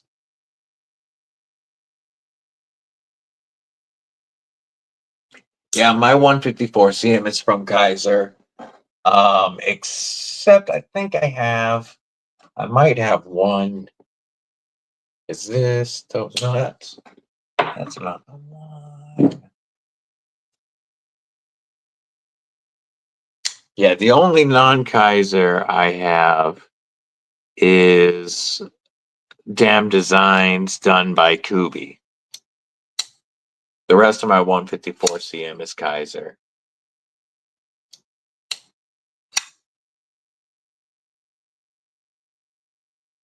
Yeah, the Veritas is one that I really want to get. I like the premium versions. They're gorgeous, but I want that Ultim one. You guys know already. I want that Ultim one. I'm up to 13 right now. Be 60 on the 6th. Nice. Nice. That's going to be a fun time on the giveaway then, Rolf.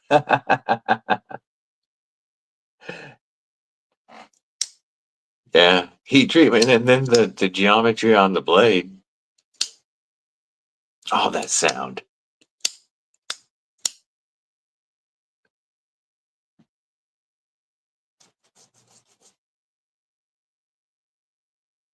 Renee Chavez, how are you and welcome.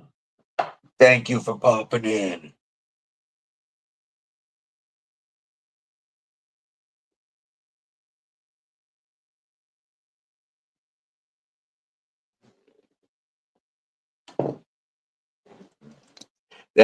That's a nice thing about the amazing selection we have nowadays. There is whatever price range we're looking in, there is good knives.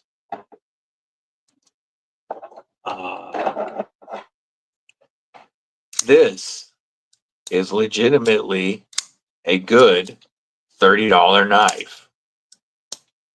You've got a good strong crossbar, G10 over steel liners, D2 with a good edge on it, and you can get these for $30. Neo Mac, member of the Kripple Krew Inc. What's up? Welcome. Thanks for popping in and stabbing that like button, even if you can't stay. There is at all price range now. We are spoiled for choice to make sure we can all find something we like. I got another new one from 704.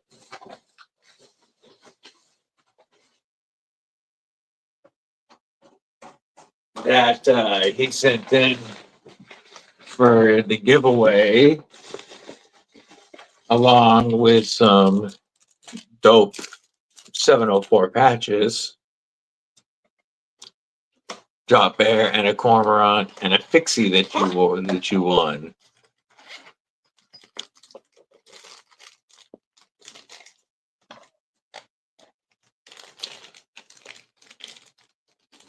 The ones that I have handled personally, Dan Stan, I have handled several and I've given away a few.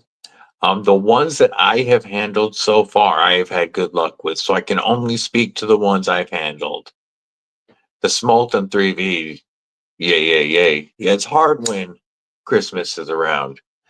He sent in the Blitz, which is an awesome smaller EDC. You can still get a full 4-finger grip on it, but it's definitely on the smaller size.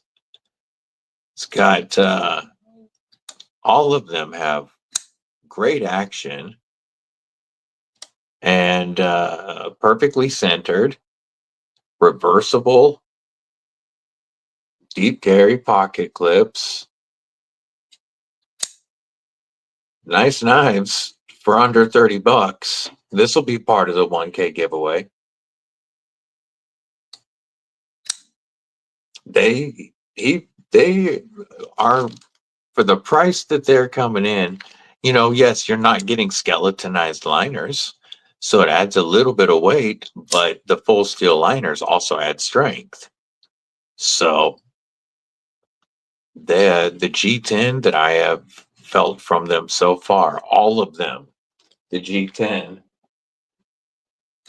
feels really good on. And the ones that I've given away so far are doing very well for people. Yeah, Rolf has a Fang right now.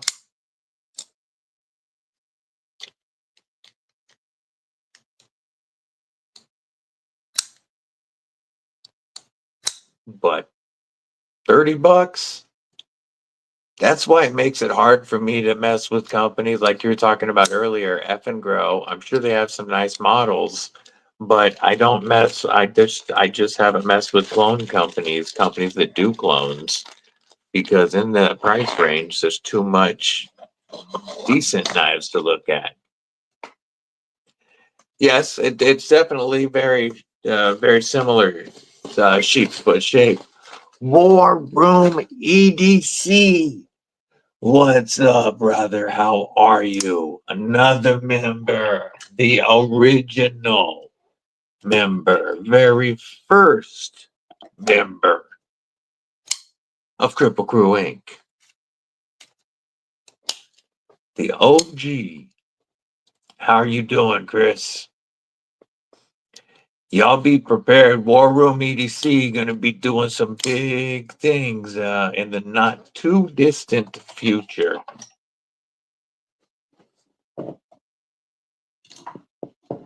I'm excited. This right here was a trade with War Room. Knocked the Manix 2 lightweight off my grail list.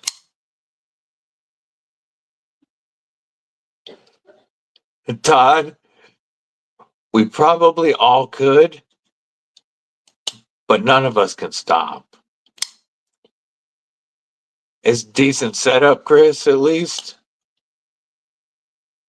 She doing all right?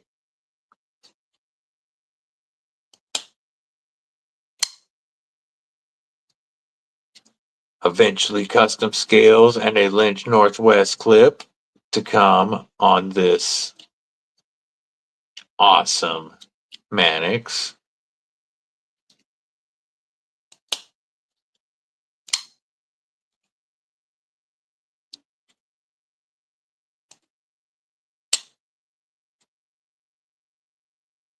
Never held one yet, Rolf.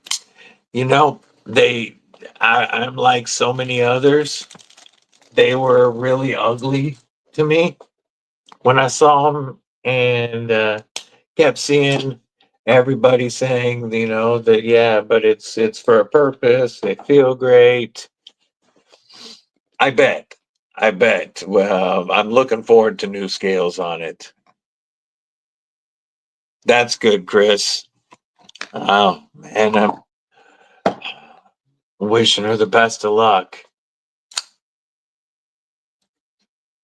And this was my first Spyderco from the Deadly Daughter and Mrs. Deadly last year, Father's Day. And I liked it. I loved it. I flipped the scale as soon as I got it. And I loved it. And then I threw the Lynch Northwest. No, first I ordered the Ultim scales from River's Edge Cutlery. And then I threw the Lynch Northwest clip on it and just love it. And then the second one was my Knife Joy exclusive 20 CV Lil Native, which will probably get Rip's Garage Tech Ultim scales, and already has a Lynch Northwest deep carry clip. Yeah, Rec 76 PM2 is tomorrow. That is so crazy. And then the M4 exclusive, like the same one that MPG has, is my third Spyderco. Definitely won't be my last, but this I want to eventually put probably aluminum scales on it because you need linerless scales, and go with the Lynch Northwest clip. Yeah, I'll show that knife right now. I've actually got that page pulled up already. Going Inception. Here, Spyderco Paramilitary 2 DLC Rec 76 with brick dark gray G10. I like that G10 pattern. Of course, you got the pocket clip in the wrong place, but you can move that when you put your Lynch Northwest clip on there anyway. Two-stage Lynch Northwest clip, of course. Look at that. Rex 76. Crazy. Diego Ortega, what's up and welcome.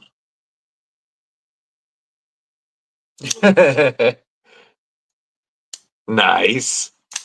The next two that are highest on my list are, I really, really want a shaman ever since grabbing Chris Warris's and front flipping it. I want a shaman, and I want a Canis really badly because they got the warning. And then, of course, the grails are the Tonto and the Warney PM2s. Those are my top Spyderco grails. Warning. Currently, the only karambit is the OTF from TacKnives. That is normally in my vest, or plate carrier when I'm riding. I don't have a Yo Jumbo yet. I don't have any of the Jimbo series. I wanna all three because I love Warnies, and they are on the list for sure. But I just meant like the two top grails are the Tonto and Warncliffe PM2s, and then my top two, like next most likely purchases, are a Shaman and a Canis. I want the Canis more than the Yojimbo.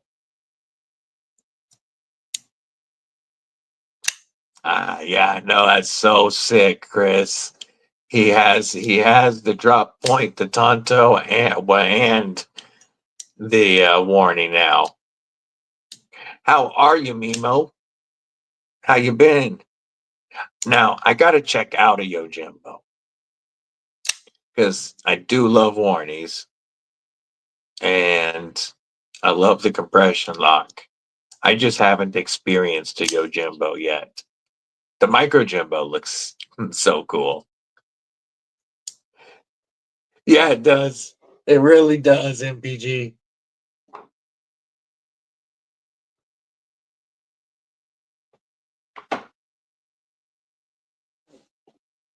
Tell Katie K I said, what's up?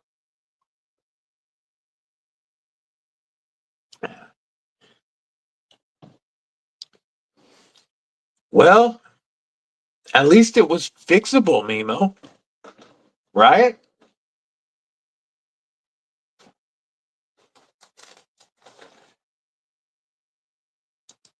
This roundhouse lock really impresses me. I like that you've got so much liner contact in there. You know what? I think it'll show a little easier on this guy. So much liner contact in there until you press that button. It's definitely a strong lockup. Very strong lockup. I would love to check it out, Dang Ross. That is one that has always looked awesome to me. Yeah, this dark truffles is gorgeous. And then the Timascus kit for $99 for what you're getting seems like a pretty good deal to me. The milled tie clip, the milled back spacer, and the nice big pivot collar. Or just $199 for the dark truffles.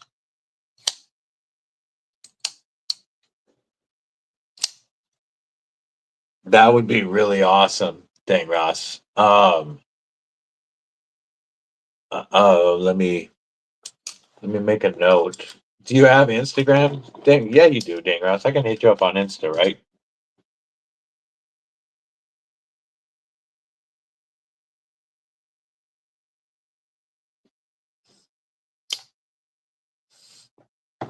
Oh, hot water tank, fun.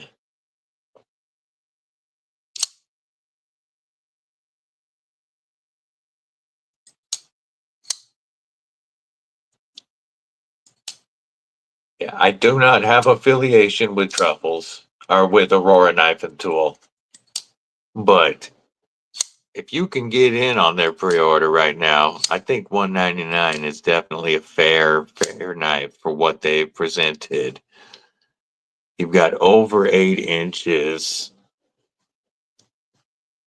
Let's grab some slicey paper.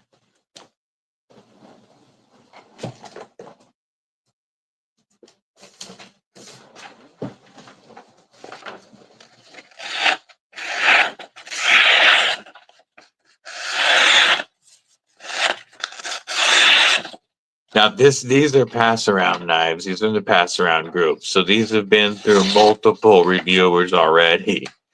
And that hollow grind, seems like there. Oh, I caught the choil. Still plenty sharp. That flat grind out on the tip. Ooh, almost got myself with the tip. Yeah, it looks like that needs to be touched up a little. No, just got to get the angle. These have been through a bunch of reviewers, but I think that's a really cool knife. You know, pre-orders around holidays are always tough.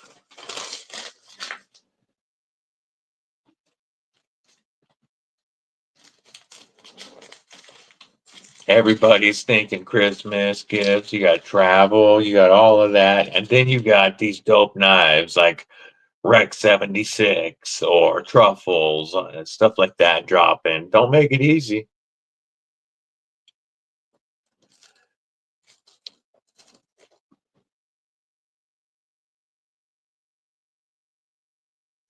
Oh man, I was way behind. My chat had froze. Let's see. Amazed at the nod. Man, learning every day, Randy, for sure. Learning every day. I've followed the community under my personal account for a couple of years, but only been my first video was up on Father's Day, so only since Father's Day. And I mean, you will be learning every single day.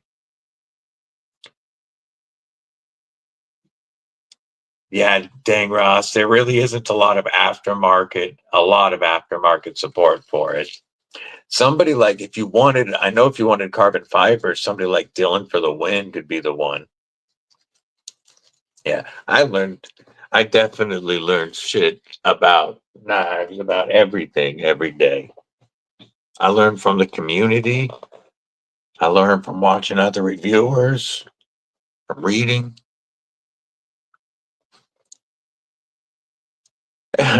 with all the different steels and handle materials and new companies coming out of the woodwork and models, there's plenty to pay attention to for sure. Pitbull hair there.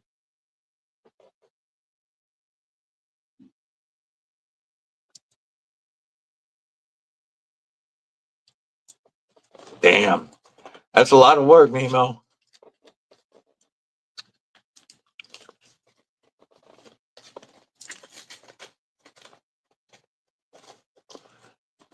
I appreciate that, Dan. The support of this community has been amazing. It truly blown my mind.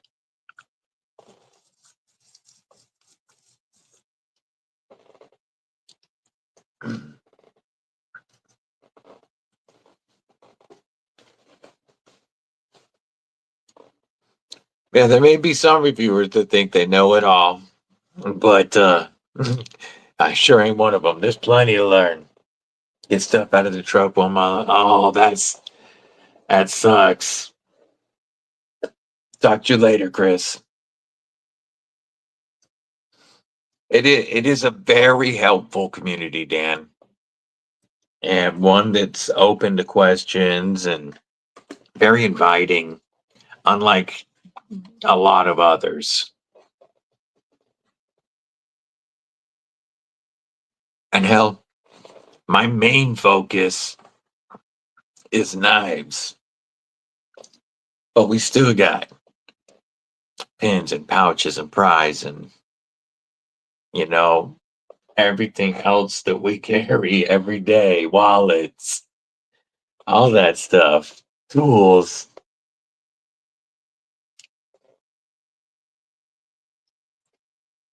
Later, Mick. Have a good one, homie. Yeah, the focus is definitely knives, but trying to get some more EDC content in. Definitely want to. I've got a couple of multi tools I have to review this week. Get those up.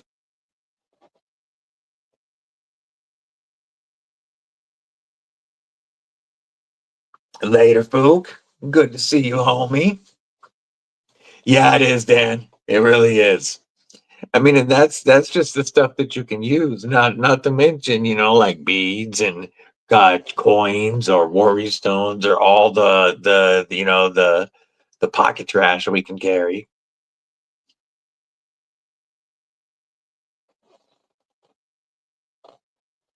Look at how many dope sets of dice that B Shady has to go with all of his different carries. I need to ask him sometime how many sets of dice he has. Oh yeah, flashlights. That's another crazy one. Just on the table. 1, 2, 3, 4, 5, 6, 7, 8 flashlights on the table here that I can see.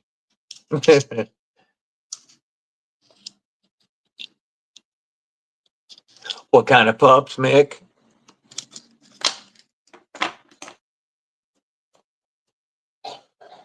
I got me my giant husky 150 pounder and then our pit bull. And then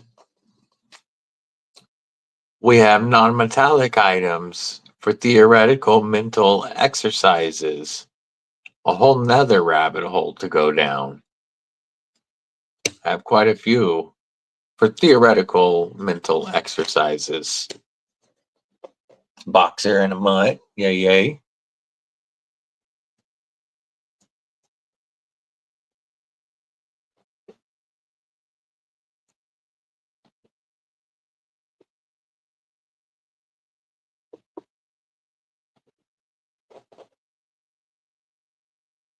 Marcelo Victor. Favorite survival knife. Well, if I was going to grab one from next to me that I keep with me in most situations now, like this typically is in the backpack when I leave the house, stuff like that. The number one homie at the moment is the Meritac R4A from Comm with the glow in the dark scales, so I ain't gonna lose it, and they glow bright. And a big chunky monkey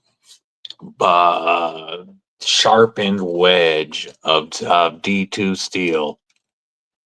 It is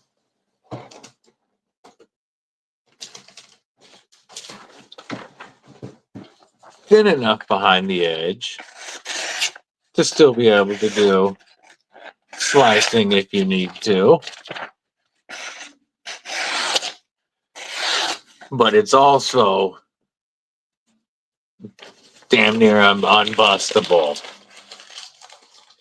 You're just not going to break this big boy. And it's number 1620 of 2000, which is, military time for 420. So it's the perfect number for me. This would be my go-to, be able to do anything to it knife.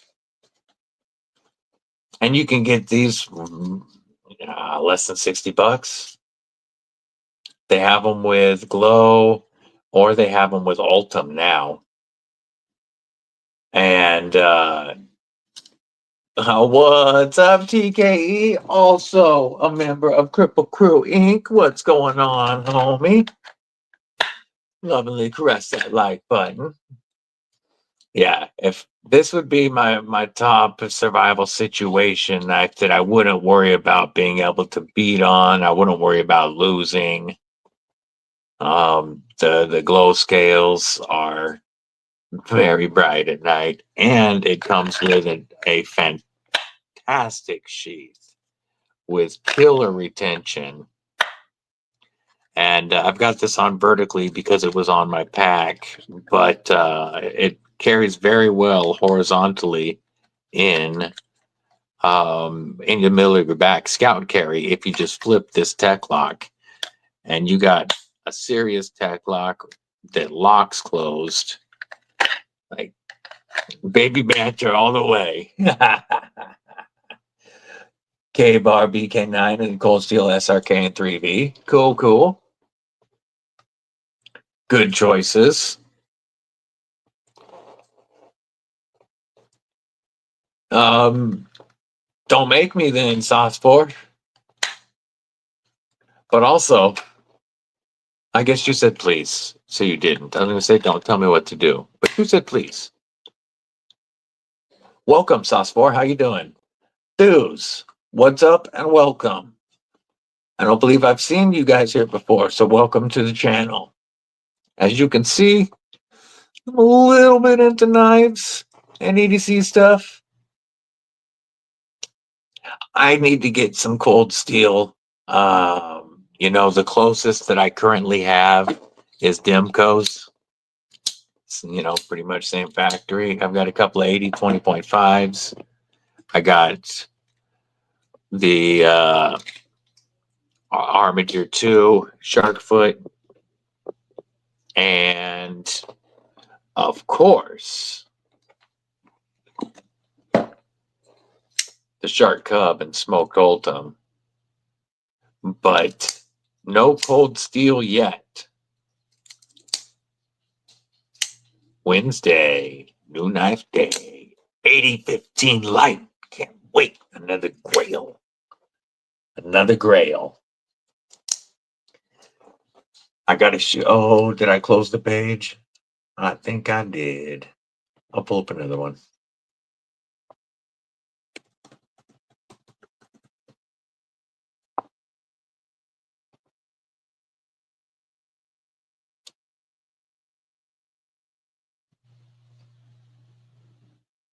Right there. Let's share that real quick.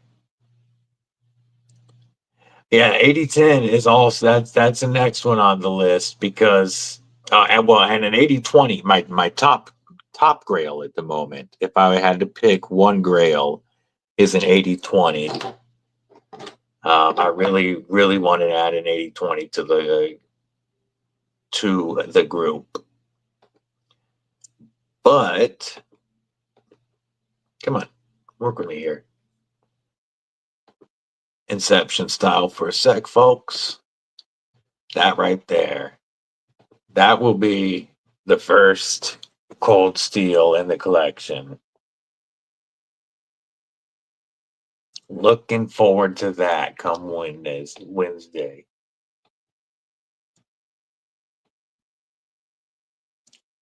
You can pick this up right now for $55 on Amazon Prime for an 8015 light. 55 bucks. Andrew Demko Scorpion lock. I'm not an Amazon affiliate yet. I'm not trying to make any money off of it. If you're looking for an 8015 light, I've yet to see them less expensive than that $55 price that you can pick them up on Amazon right now.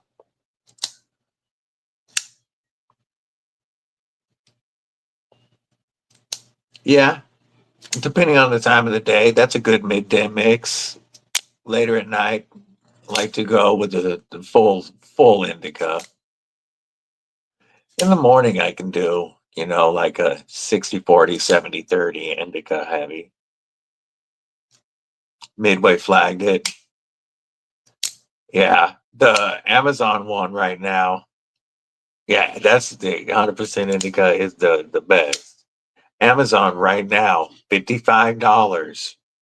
That's a crazy price.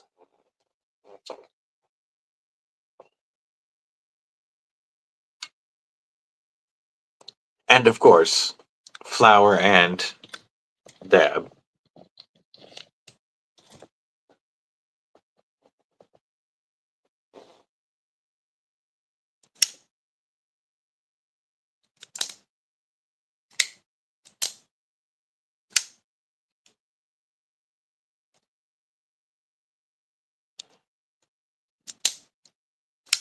This very, very close in size. Damn. I was gonna say these are my two favorite little big knives right now. Oh, looks like I might have got Mr. Roboto for a second. But the Premium Pony Stout and the Shark Cub are both smaller knives that you can get great grips on. I need more Devos. Their ergos are awesome.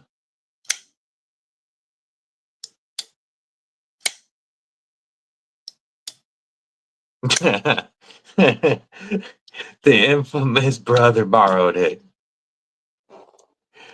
That always works out so well.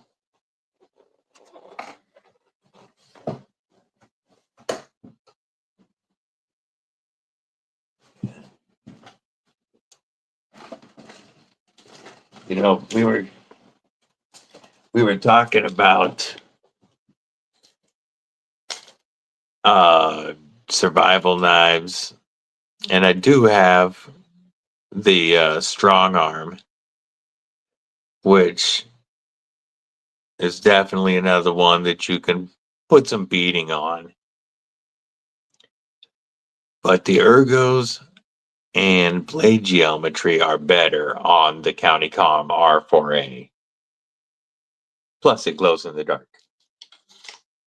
And it's a better sheath. This one, though, I will say, does give you a lot of options for strapping to packs and rigs and plate carriers and such.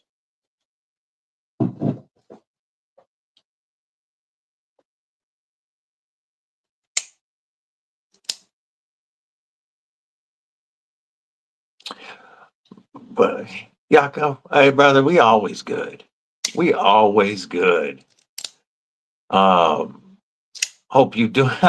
I'll take a look at it, man. My phone's been busy, but I'll take a look at it. But we all good, homie. Always. While he's here, just another reminder. I mentioned it earlier in the stream. All the Hanks on his site are 25% off right now, and I'm talking the best microfiber I have felt, and some sick vintage materials, all handmade in Ohio, 25% off right now. Yako, I hope so. I've been pushing them. I've been pushing the heck out of them. I mean, not pushing, but I've been trying to promote it on Instagram, here, everywhere I can.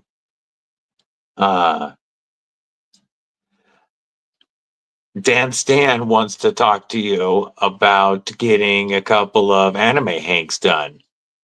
He was curious if he picked up some anime material, if you would do custom Hanks. I said, I'm sure you would. He just needs to hit you up.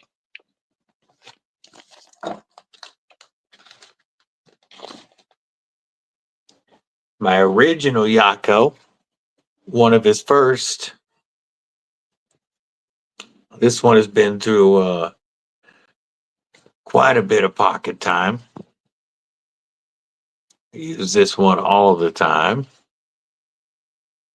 And then that's my newest with that awesome 70s rayon.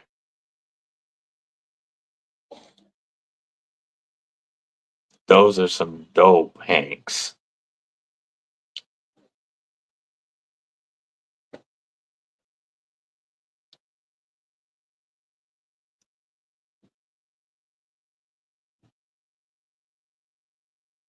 Yeah, running them empty is always fun, or running the wrong gas. Yeah, these two, this pattern caught my attention right away just because of how old school it is. And then you surprised me with this one, and it's the same. I love the 70s. You can tell it's a 70s feel, faux show. But then you got the only cloth that I use on my glasses now. I don't use any of my other cloths on my glasses anymore.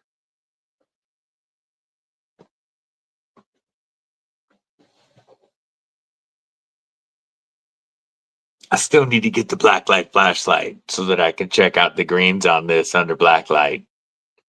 But the material itself, the colors just pop. And then it goes so well with that black on the back.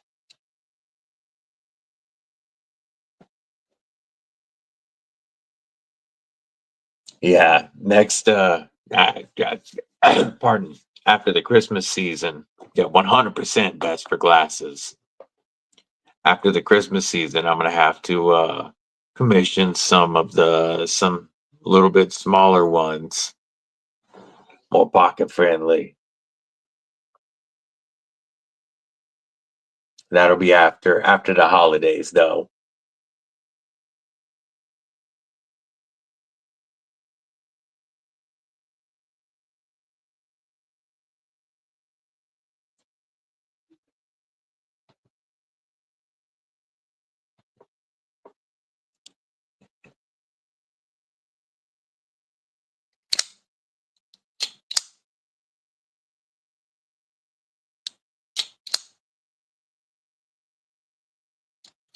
Yeah, you were talking about having to go like a mile to the truck, Chris. We were up at one of the University Seattle's, or Seattle, one of the university hospitals, several months ago, and it was the same thing, and it was crazy to get to neurosurgery. Like the parking was so far away and through these massive buildings. It was Mrs. Deli ended up having to go get the car and come around and find me to pick me up because I wasn't making that walk back. You'd think they'd have better parking at hospitals for folks.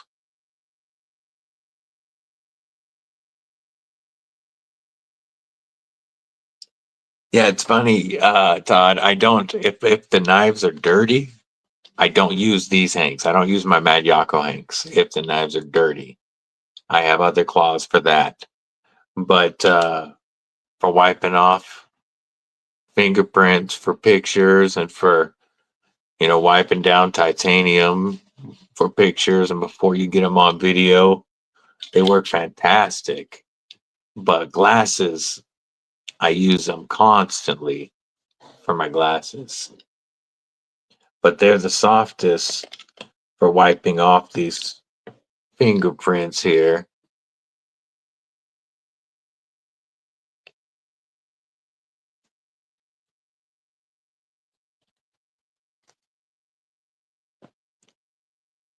I just think something not quite this small, but closer to the size of the one that's underneath the knives right now would be dope.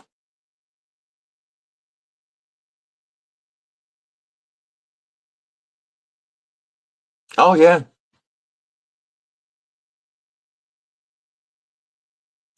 I just happen to have a couple of others that I don't mind getting the gunk on.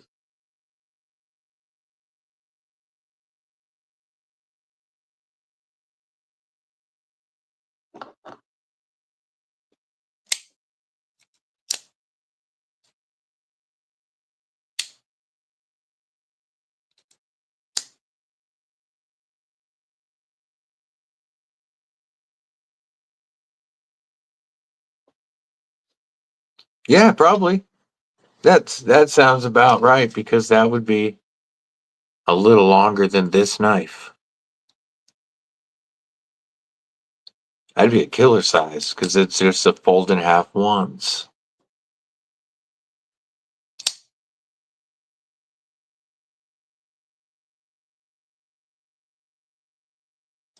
I know I got after I received this one.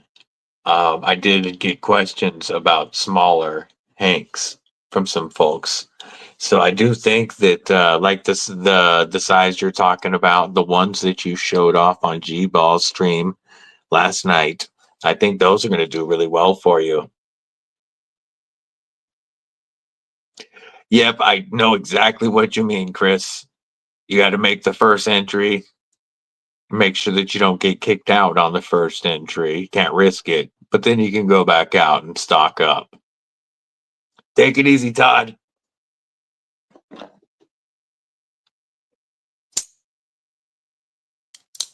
Hey, there's some awesome animated stuff out there. I haven't watched it in quite a while, but I used to get a blast out of Ranma One Half. That shit was so funny. Damn, that's gonna be killer pricing, homie.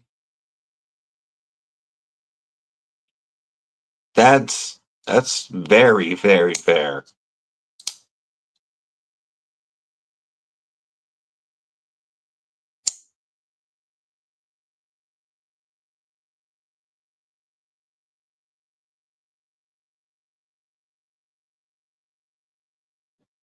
That's another War Room EDC knife right there. This was a trade with Chris. The very first trade. The second was the Grail.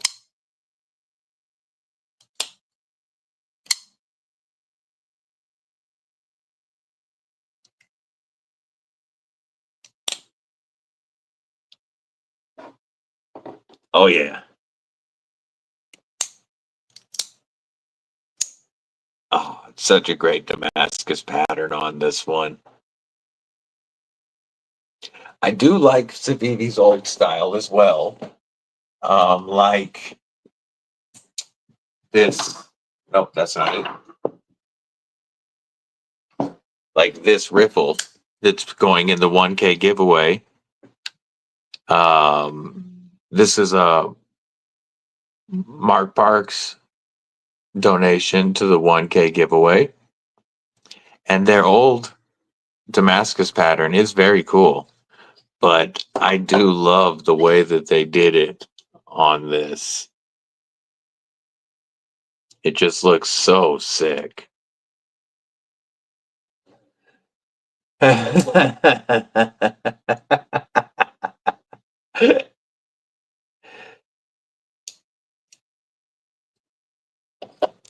This one here, oh, that action.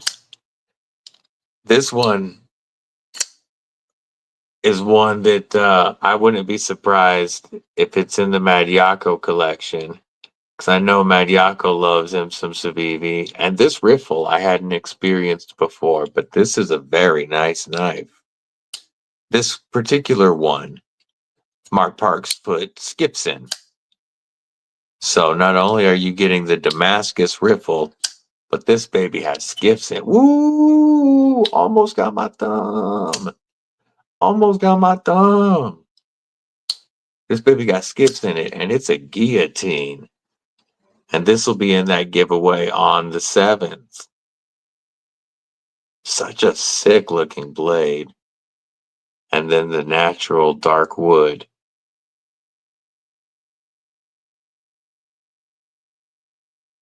Yeah, with skips. Oh, you gave yours to your brother with skips in it too? I figured you'd had one. Nigga, a Civivi model as good as this. Or a sexy female Smurf. Roger. Smurfette, right? Not the country kid one, right? Every guy had a crush on Smurfette at one point or another.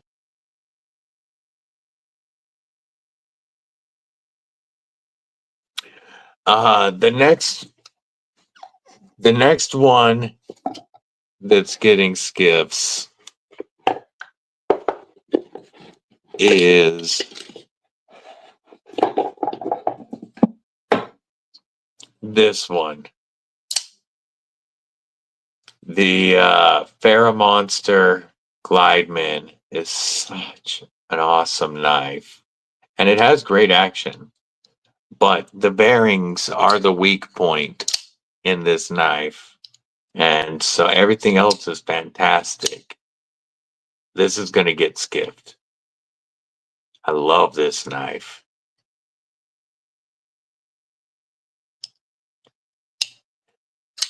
The giveaway on the 7th, there will be an unlisted video that I will link in the description, and we'll be entering during the live stream, and we'll be pulling from that pool. If you've watched a Metal Complex live stream giveaway, I'm going to be doing it pretty much the same way because it seems to be the easiest way to.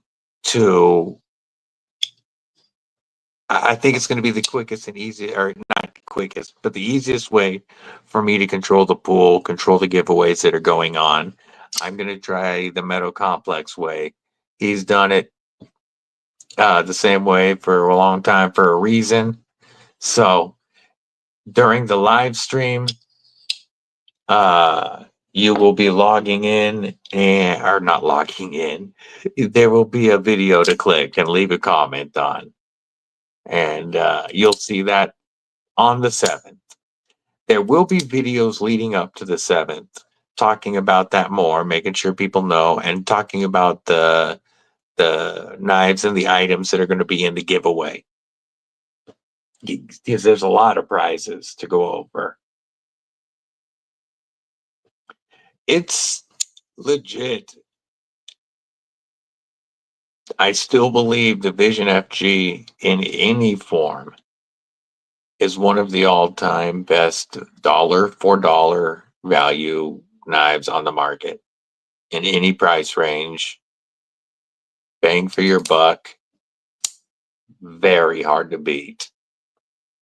I do want to get some practical 3DP linerless and holeless scales for this, the aluminum, to drop it down to 2.8 ounces.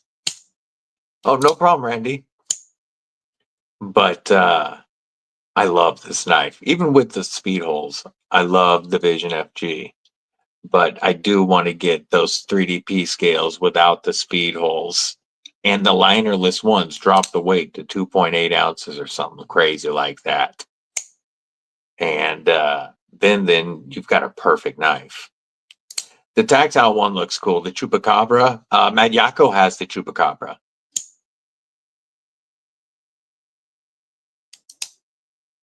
Yeah, the Vision FG is one of those EDC knives that everybody should experience, I believe. You know, everybody should get to check out a Vision FG. There really are some awesome custom scales. Dylan for the Win has done some beautiful, a bunch of beautiful different fat carbon versions that look so good with the Damascus blade. That's the one that I've looked at. I've thought about sending it to Dylan for the Win for some carbon fiber scales to go with that Damascus. But the practical 3DP aluminum scales also look killer for it.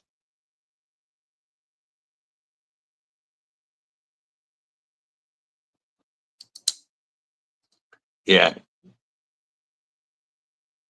The dark Damasteel does as well. They've done a really good job.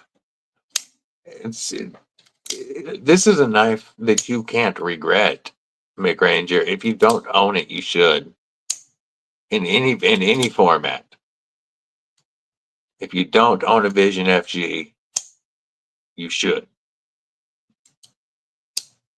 I absolutely believe that wholeheartedly.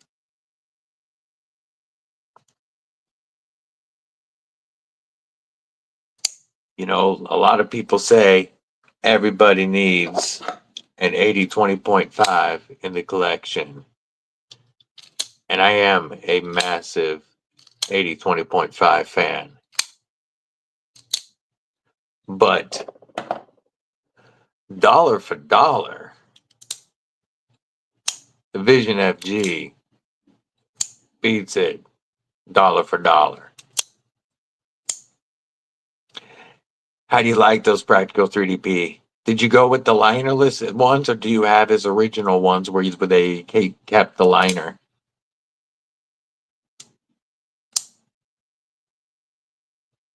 And I'm guessing that you skipped yours, even though I don't think it needs it.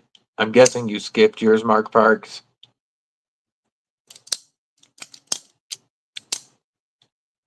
Are you talking about the Super Lock itself? It's very similar in action to the Shark Lock from Demco. Very similar in how you actuate it. Come on, focus. By pulling on that fin, the Civivi Vision FG has the Super Lock, and you just pull that back.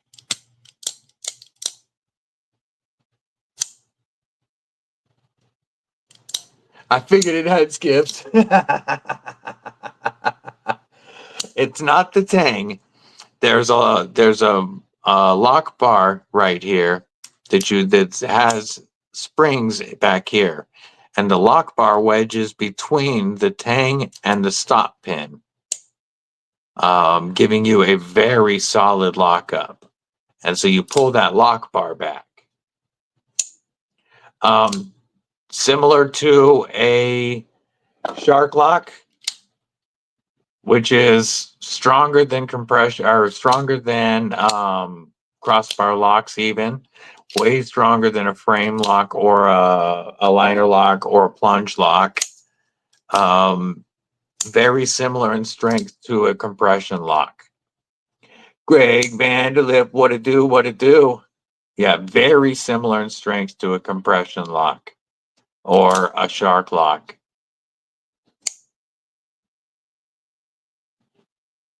They are strong. Snacks designed an awesome lock with this. And you can pick up micarta or G10 non-Damascus versions for what, like 69 bucks? It is Trouser Trout. This was the best, by far, the best budget knife of 2023. By far. And it's still, dollar for dollar, one of the best knives you can pick up right now. If you don't own a Vision FG, it's one of the best budget knives on the market. Sounds good, MPG. You got to get ready for yours.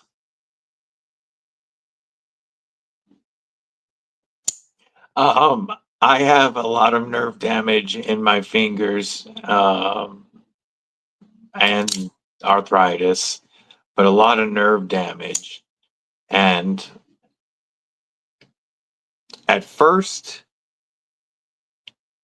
the pulling back on any of the lock bars, it's just a different feeling.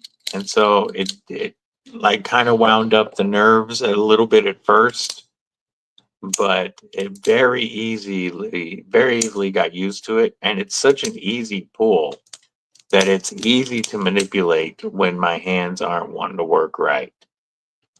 And like the shark lock, I can grab the pocket clip and then work it with my thumb if I need to close it as well. And there's this no front flipper on this. It's just thumb studs, or you can use the lock itself to open it.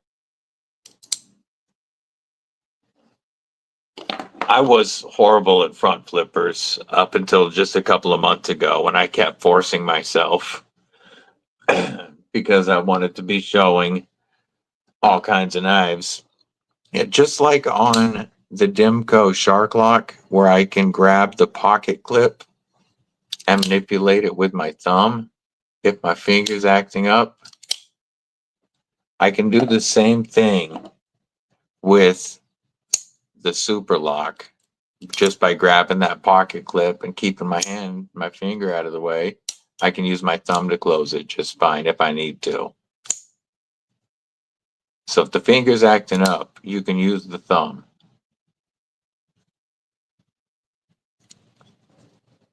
And it's insanely strong lockup. And it's one of the only ones that is very, very, very easy for me left-handed. What's up, laid off Pete? Mr. Two Knives. How you doing today? Also a member of Kripple Krew Inc. And yesterday won himself a Rose Craft Blades Appalachian Jack slip joint and a North Mountain Blade Raccoon Skinner. His first fixie and his first slip joint he won yesterday. Look at them DB dripping icons. Them emojis looking sexy. I got to come up with a couple of more. I can add more now, it says.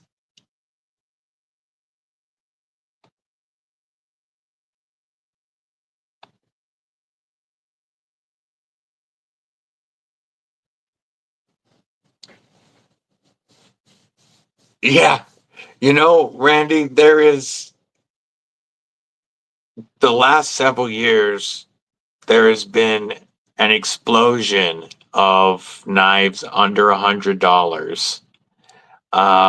There's a lot of crap, but there's a lot of fantastic knives under $100 now.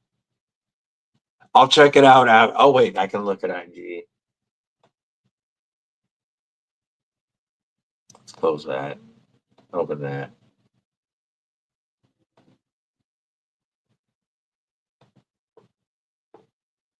Ooh, that looks good. I like those scales on there. That looks awesome.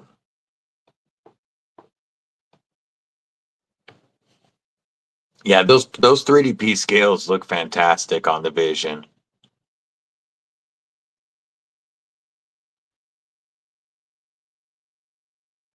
Yeah, two companies. And is it your first San Mai blade? SLD Magic as well? Could be a new steel, a new metal forging technique, even.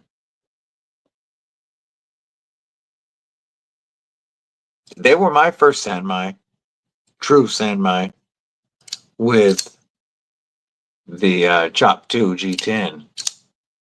I got this before I got the SRM Cub and San Mai. See?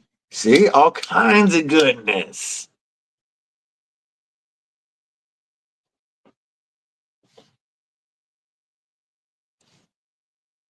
And those two are going to look so good together.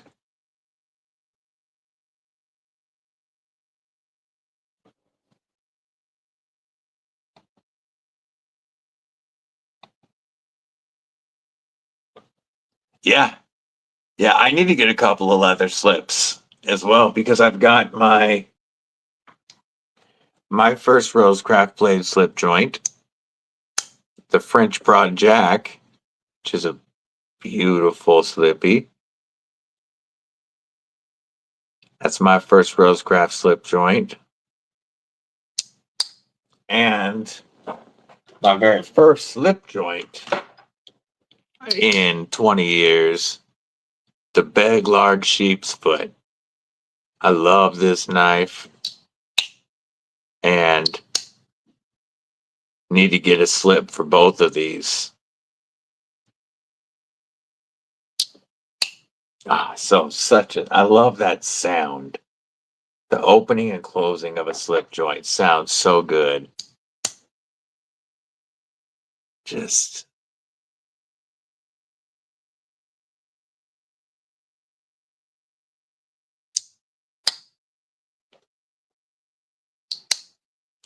I like how chunky this one is.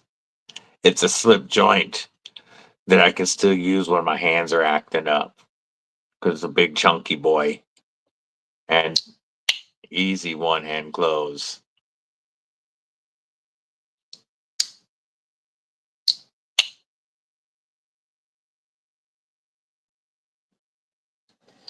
Yeah, hadn't had a slip joint for quite a while.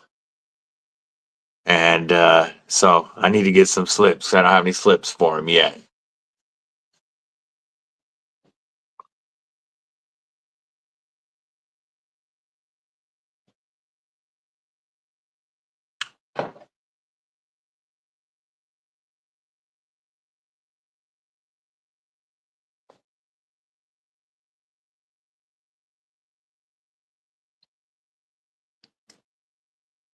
That's awesome. I'm glad it came at the right time.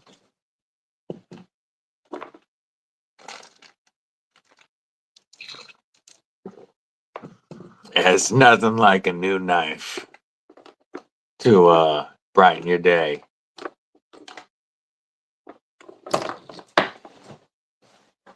Well, remember one thing, Pete.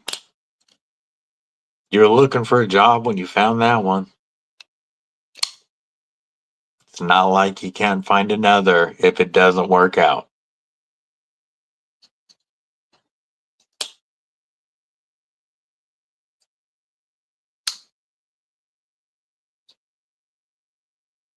Yeah, it's one of the things my dad told me back a long time ago. You know, he even though he stayed with his last company that he retired from for like 37 years, he was like, I was looking for a job when I found that one. I could find another one if I need to. Take it easy, Mick. Good to see you, homie. Yeah, it see that always makes it tough, and that it makes it truly it makes it more more nerve wracking, more frightening when you've been there for so long. But just remember, even if it does go wrong, it does not like you're broken. You know, you're the same person that you are when you walked into there, so you can definitely find another.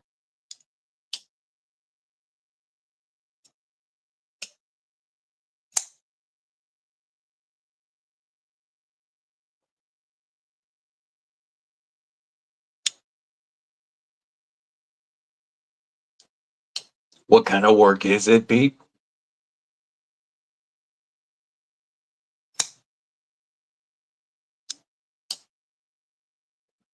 Yeah, being there for that long, it would be integrated. Sure.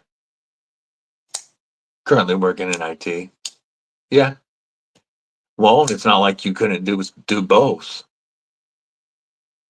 It's always called for IT work, and a lot of it could be done from the house, and you can go to school at the same time.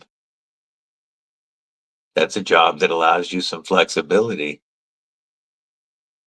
or a profession that does. I just mean until you get through the school, it would let you still make income, but on your schedule.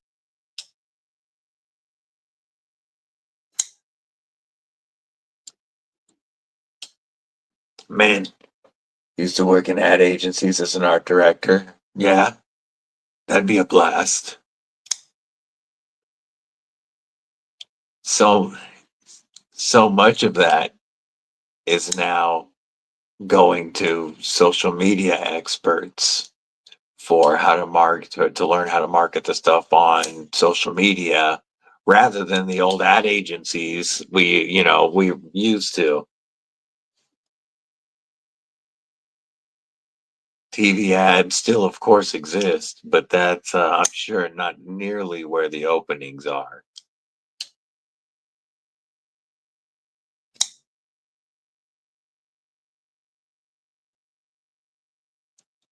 Be like, Mike, yeah, yeah, very cool.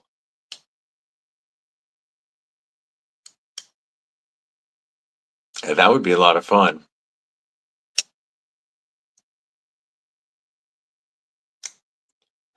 Well, I'm gonna cut off here because I gotta go get something to eat, get some grub in, and take a break. And then everybody remember, we got MPG EDC going at an hour and a half. She will be live, so make sure you check out MPG. Hey man, always good hanging out, Pete. Glad you made it for a bit. Mark Parks, later. Randy, take it easy. MPG EDC going live this evening. Make sure you pop in and say hello. And I will see y'all again Tuesday morning, as always. Hope everybody has a killer evening. Good luck tomorrow, Pete. Take it easy, Dan. Chris, if you're still there, good luck, my man, and I'll hit you up. I don't know if you're still lurking, Matt Yako, but I'll talk to you later, homie. Everybody in here, stay safe, stay frosty, stay deadly.